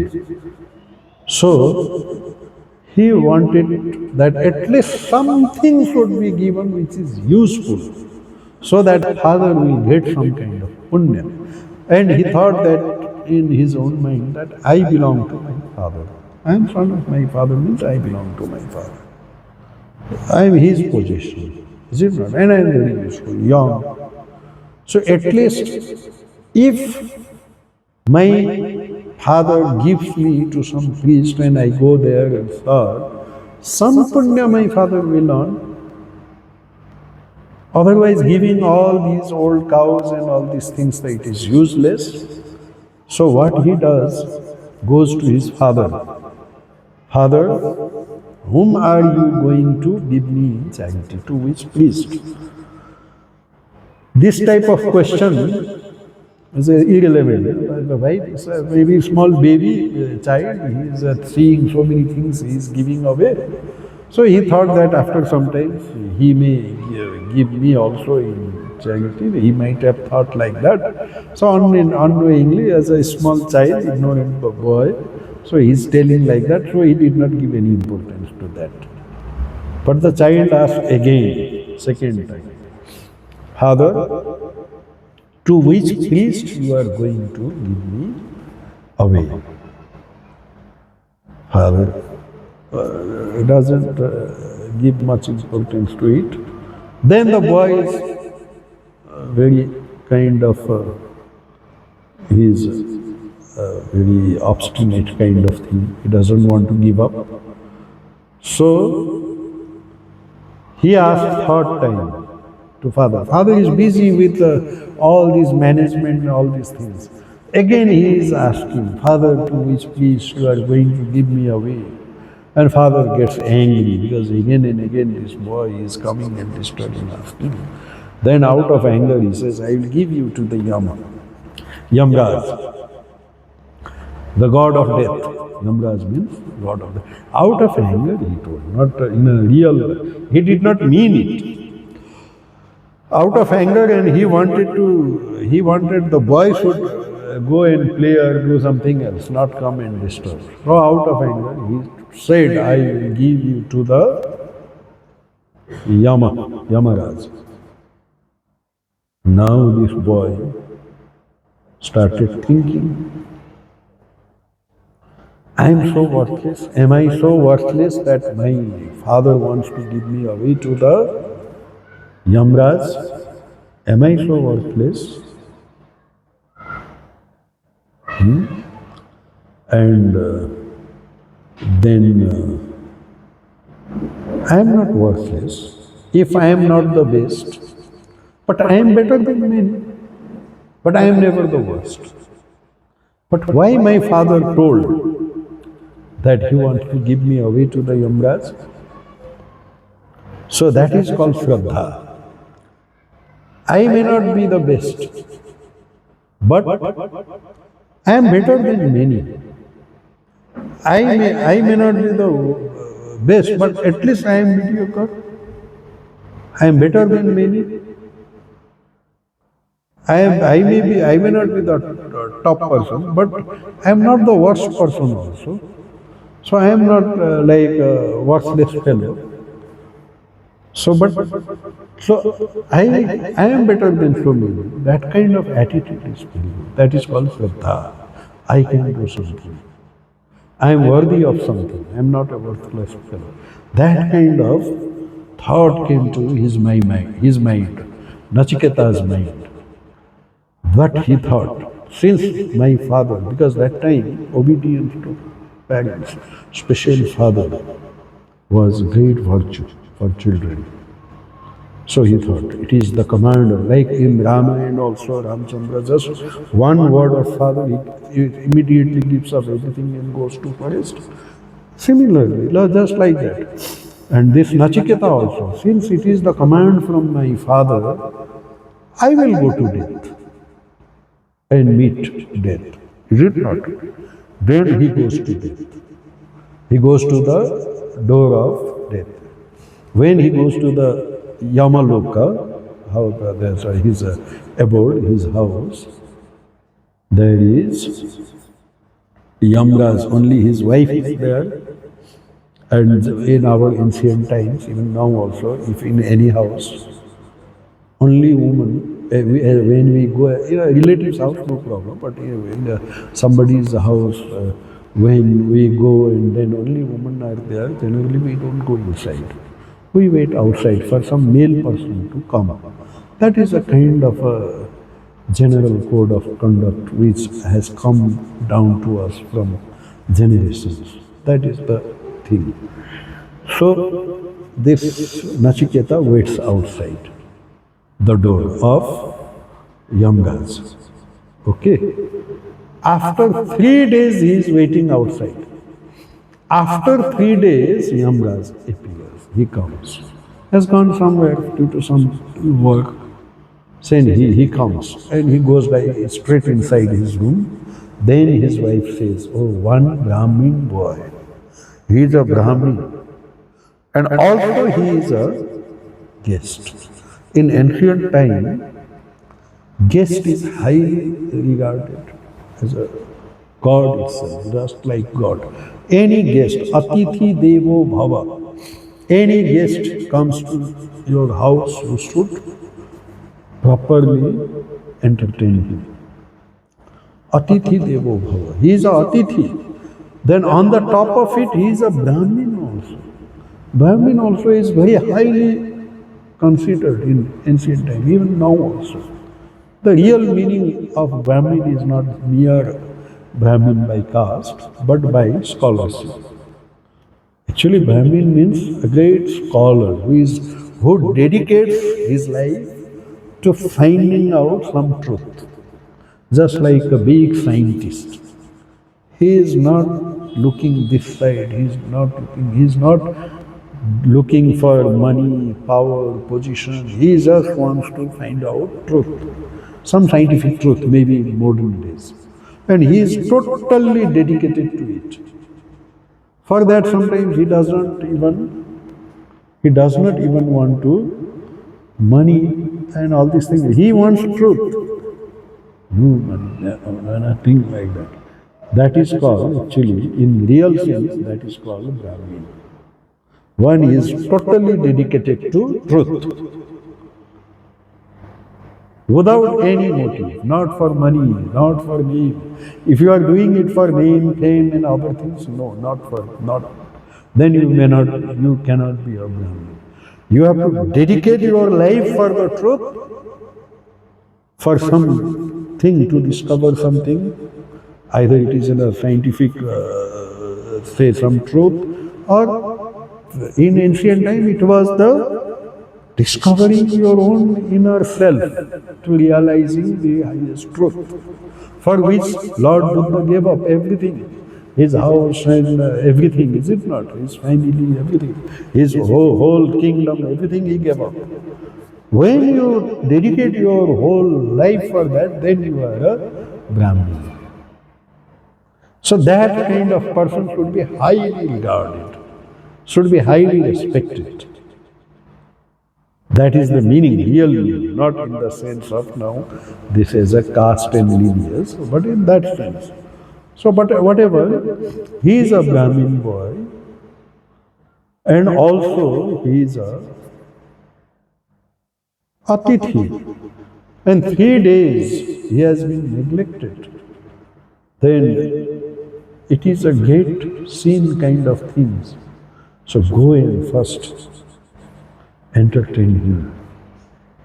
This says his wife, informs.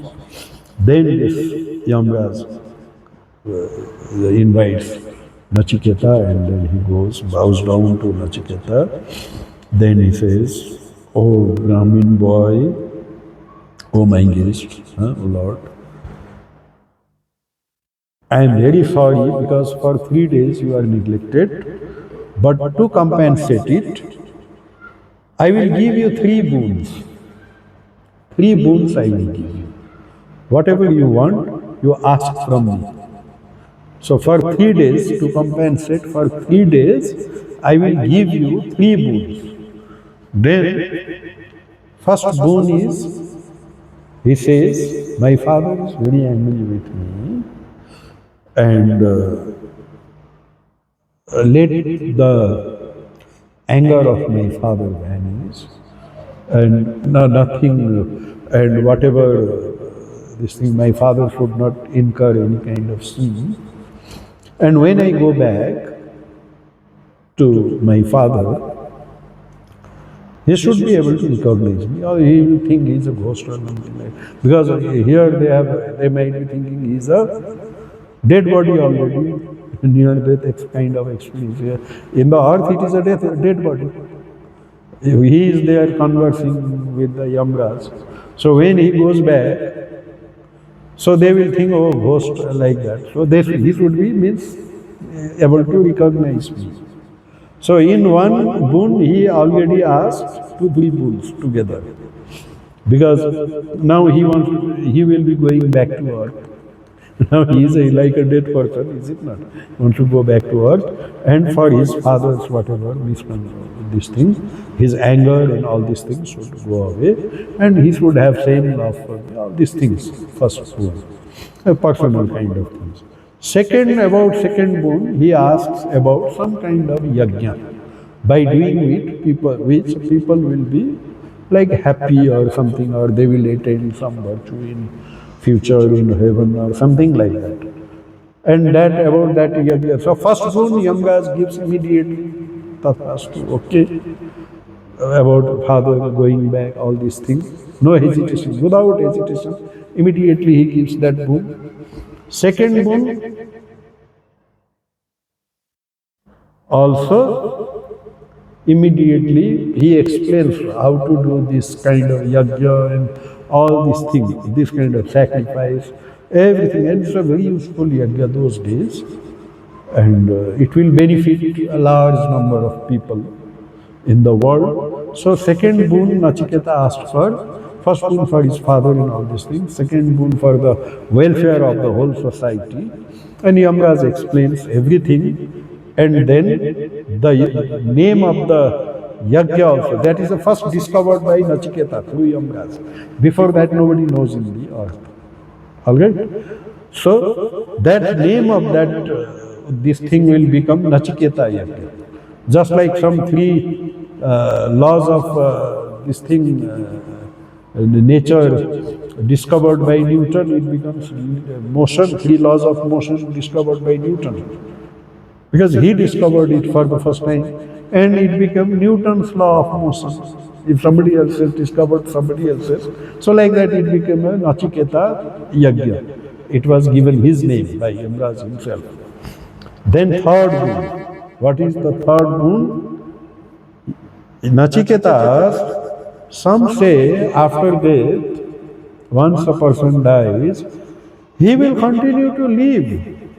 Means it is not a total annihilation. He will continue to live. Some say that no, he is gone forever. He will no more living. He will continue to live maybe in another loka or somewhere, because we do not know, is it not? It is simply simple faith. Oh, after death we will go to this and that. Who has seen? Can you verify? You cannot verify, is it not? So some say this soul exists even after death. Is it not? Some say it does not exist.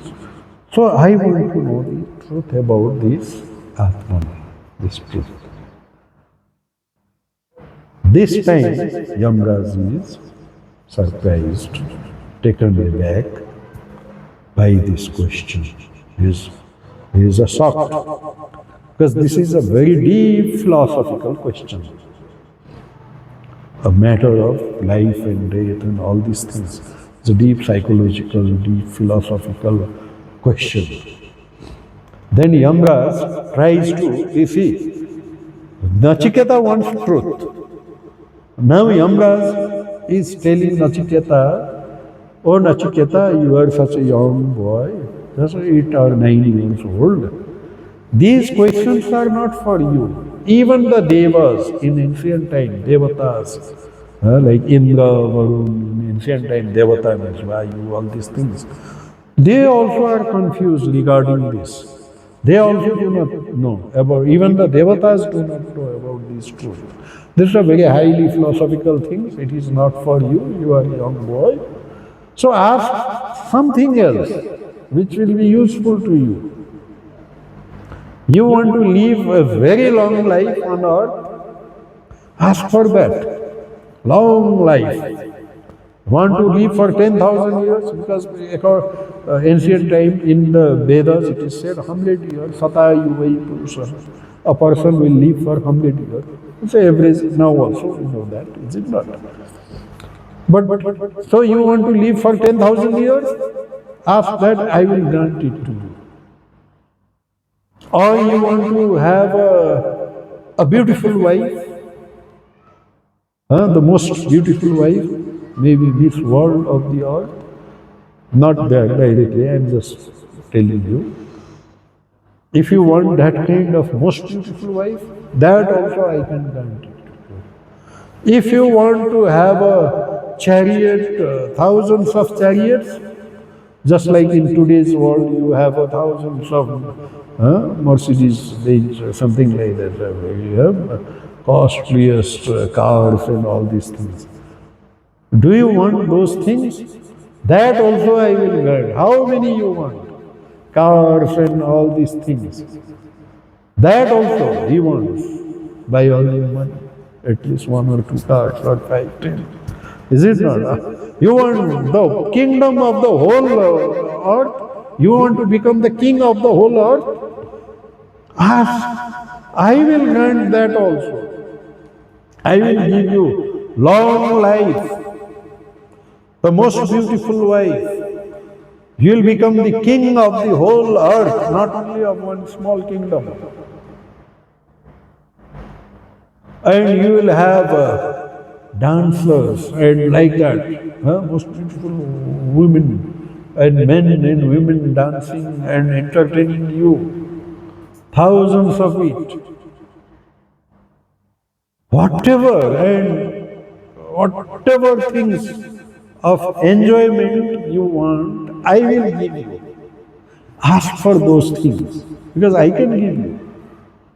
But don't ask for these most intricate philosophical questions about this Atman and all these things. What will you do in that situation?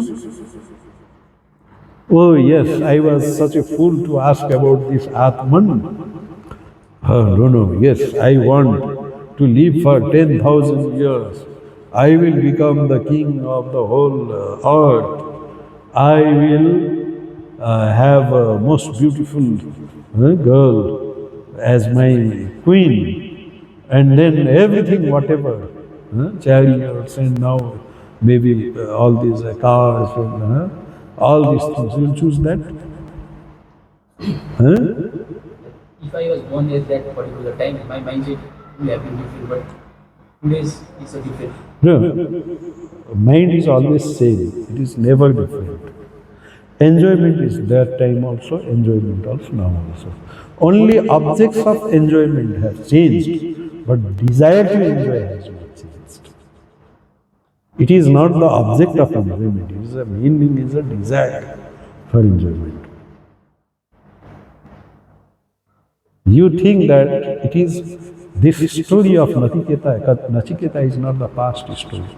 It is today's story. It is my story, it is your story, it is everyone's story. This kind of temptation will come to all of us. Is it not coming to us every day, every moment of our life? Are we not desiring so many things? What Nachiketa said. He said, even 10,000 years is nothing compared to the eternal life.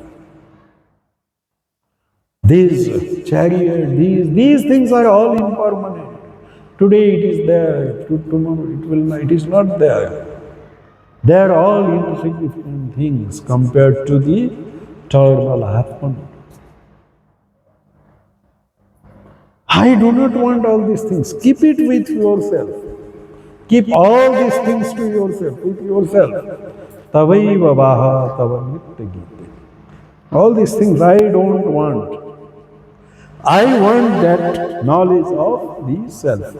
I want this Atma Jnana. I want the knowledge of self. Yamdas was so happy. This was testing him. He told even such anybody else would have chosen for all other enjoyable things. But you are so intelligent, so sharpness of mind. You are full of viveka and vairagya. And you have rightly given up all these things of enjoyment and only desired for the ultimate truth. You are the fit person to have that Atma Jnana, that knowledge. I will give you that knowledge. So when he was able to give up everything, all desire for enjoyment, everything, because Yamraj offered everything, whatever a person may want in this world. More than that he was offered, is it not? But Nachiketa gave up everything through his viveka and vairagya. That is called purity of mind, no attachment. Only one pointed devotion is to know truth, to know truth, to know truth. So purity, ethics, whatever is now we are discussing is absolutely, because if Nachiketa did not have that kind of pure mind, that kind of detachment, non-attachment, that kind of discerning mind, vivek, vairagya, he could have succumbed to even a small thing. What to talk about? So many things offered to him. Is it so easy to give up? Name, fame, so many things come to people are running after name, running after fame, running after money, running after so many things. Who is running after knowing the truth?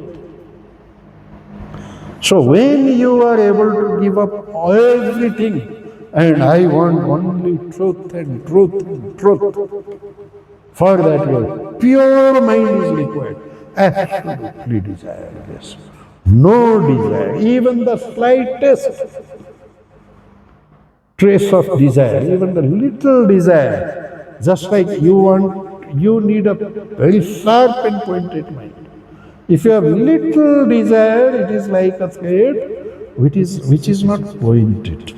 Then if a little that threads are coming out, then you cannot put it in the eye of the needle. You cannot insert it.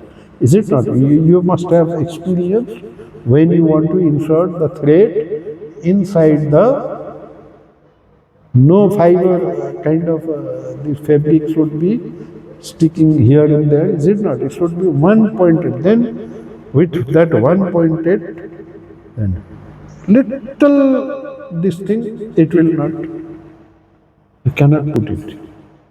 You cannot penetrate.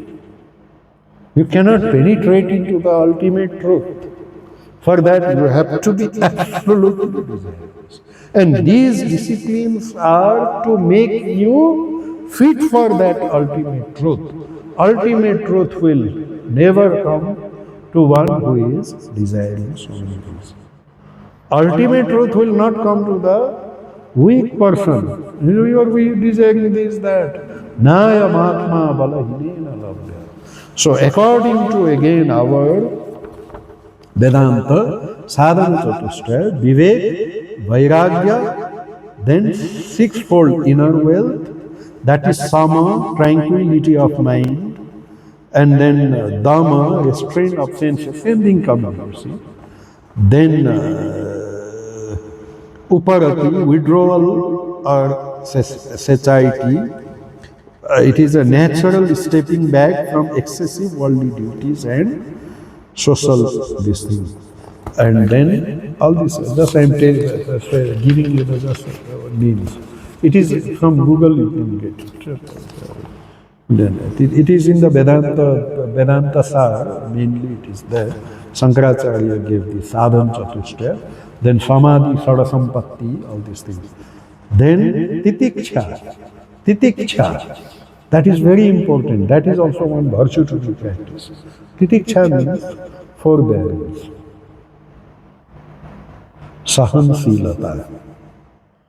What is Titiksha? Shankaracharya is telling in Vivek Suramadi, Sahanam sarva dukkhanam apratikara purvakam chinta vilapa rahitam sa titiksha nigadyate. What is titiksha? All the dukkha, whatever comes to you, you will simply forbear with it. Bear with it. How? Not through grumbling.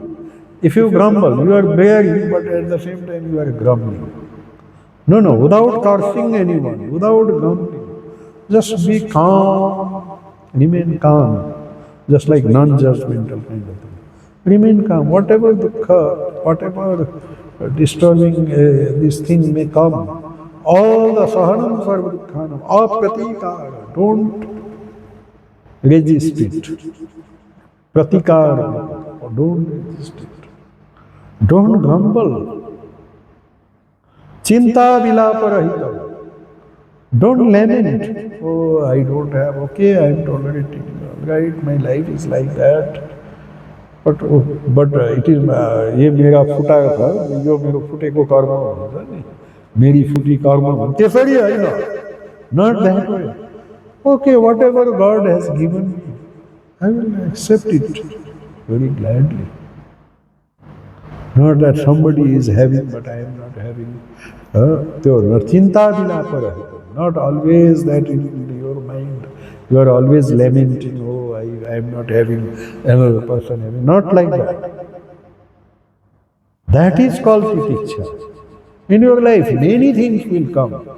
You have now you are very young, nothing you have faced because you are on the lap of your mother and father.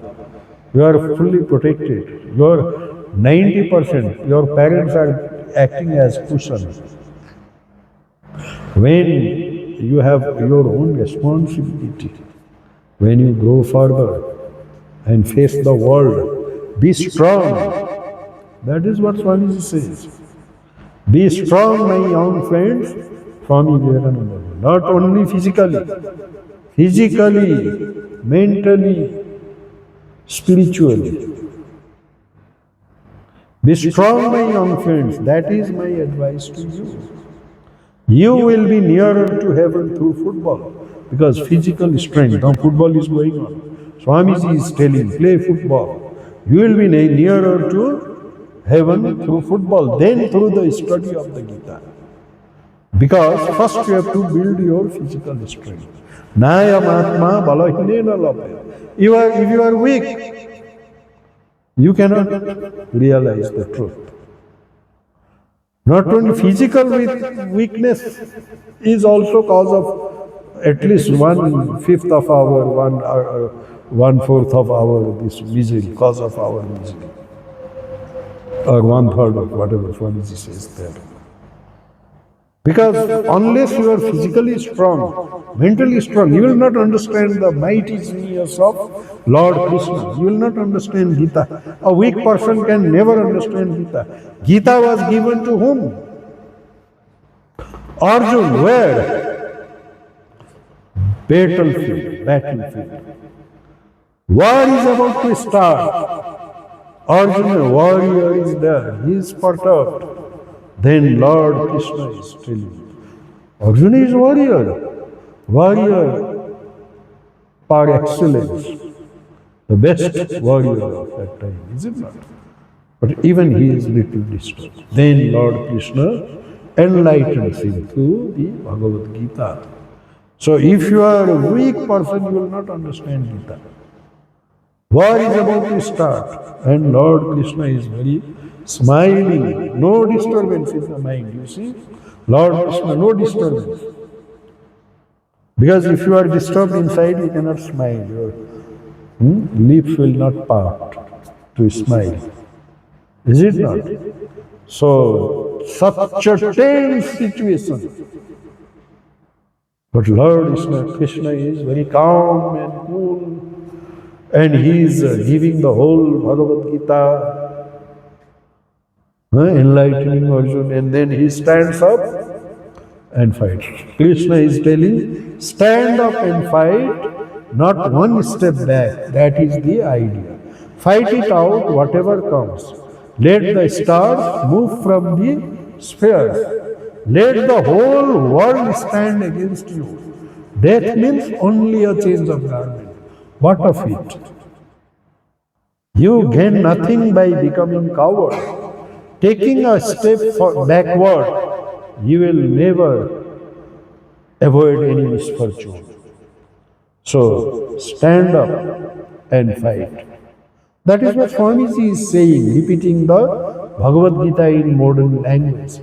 Vivekananda is saying, stand up and fight. That is the thing, be strong.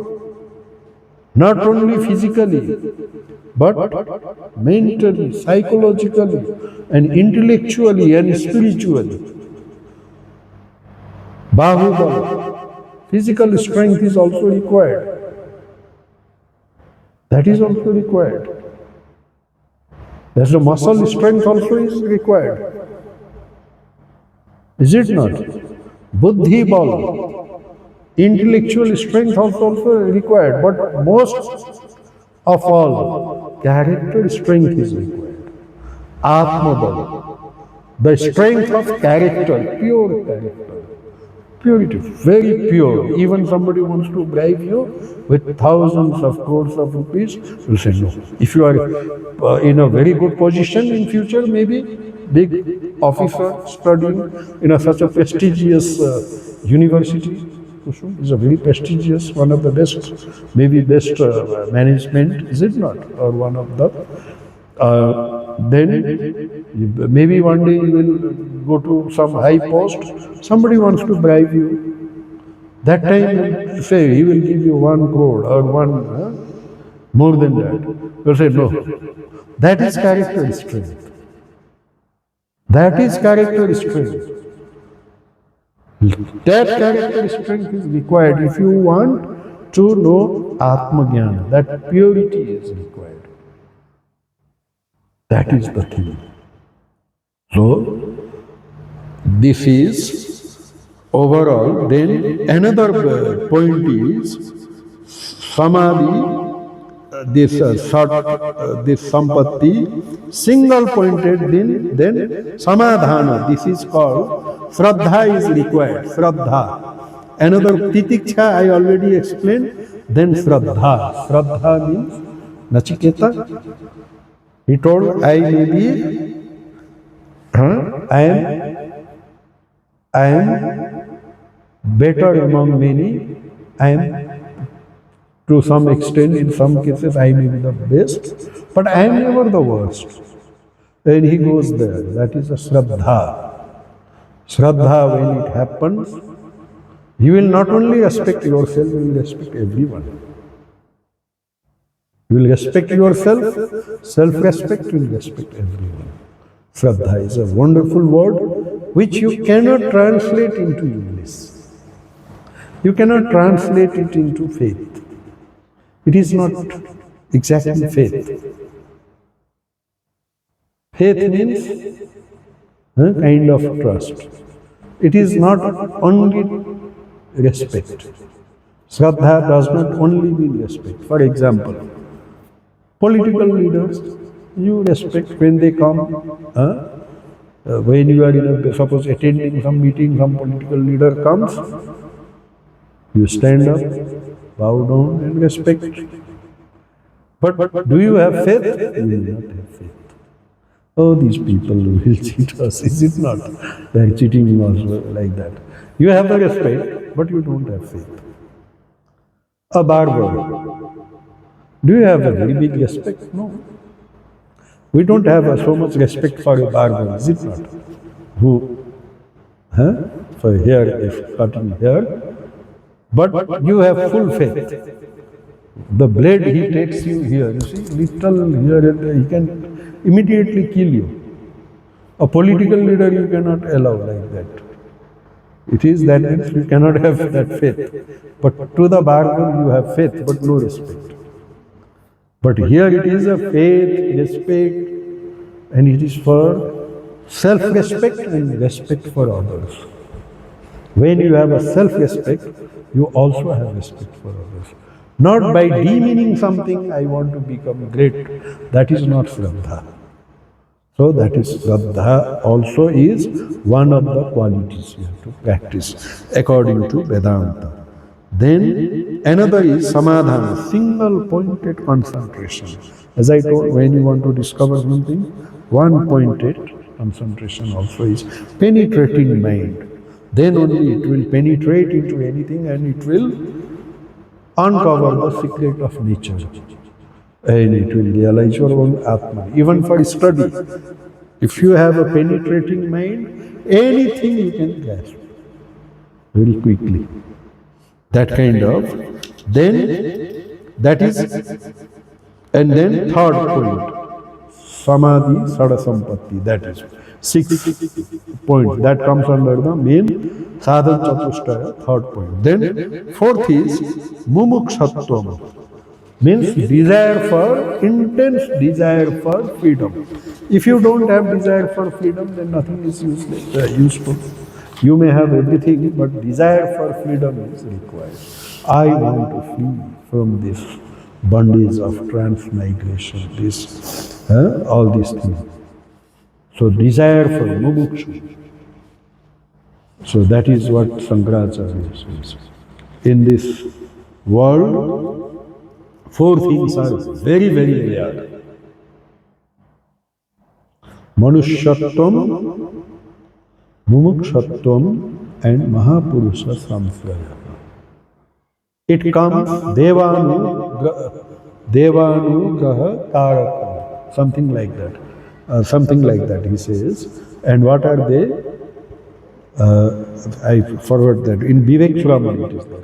Manushyatvam, mumukshatvam. First is human birth itself is very rare, and only by the grace of God we can get this human birth, because without human birth, no other animal can attain the ultimate freedom. No other animal.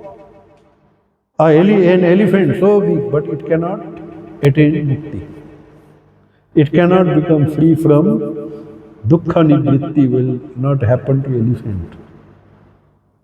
Fear will be there, even to lion, fear is there always. No animal can attain this ultimate freedom. No animal can realize. No devas can realize, not even devatas. Only human being. Indra, Varun, Vayu, these devata, that devata, they cannot realize God. They have to come down to this earth, this very earth, as a human being to realize God. So human birth is the very first qualification. And you have already got this qualification, that you are a human being. You can think about God. You can know the truth. This is the first condition. Very durlabh, very difficult to get. Only we get through the grace of God. Then mumukshatvam, desire for freedom. That is more difficult. Very few people out of thousands and thousands and thousands of people, one person will have this desire for freedom. And then blessing of a great soul, a great guru, who will guide you. So, manushyatvam, mumukshatvam, mahapurusha sampraya. So desire for freedom also is required. Then only, if you have an intense desire for freedom, I want truth and truth and truth and nothing else, then when you dive deep into your meditation, in your mind, no desire, no temptation can tempt you. Then only you will penetrate, then only you will realize the ultimate truth, then only you can become Buddha. Awakened. Buddha means awakened. Buddha is a name of one awakened soul, is a Buddha, we say. But thousands of Buddhas, before even our Siddhartha Gautama Buddha, before that, thousands of sages, they were all Buddhas. Buddha means awakened. Actually, it is physically we are identifying to Lord Buddha as a Buddha. But if you are awakened, you are Buddha. Everybody is a little Buddha. So, that then only you can become awakened. But any slight desire, then you cannot. Then you will fall into that trap of temptation, and spiritual life is not for you. So first ethical. First be a gentleman, our senior sadhu is teaching us, before you become a monk. First be a gentleman, then be a sadhu. Before becoming a sadhu, first become a gentleman. Ethical, moral principles, very, very important. And for spiritual life, it is a must. So with these few words, that clock now 6, but we are 5 minutes, no problem. Afterward, we will sit outside for maybe 5-10 minutes. If you have any question, I will answer them. Om शांति शांति शांति हरि ओम तत्सत श्री राम कृष्णार्पणमस्तु।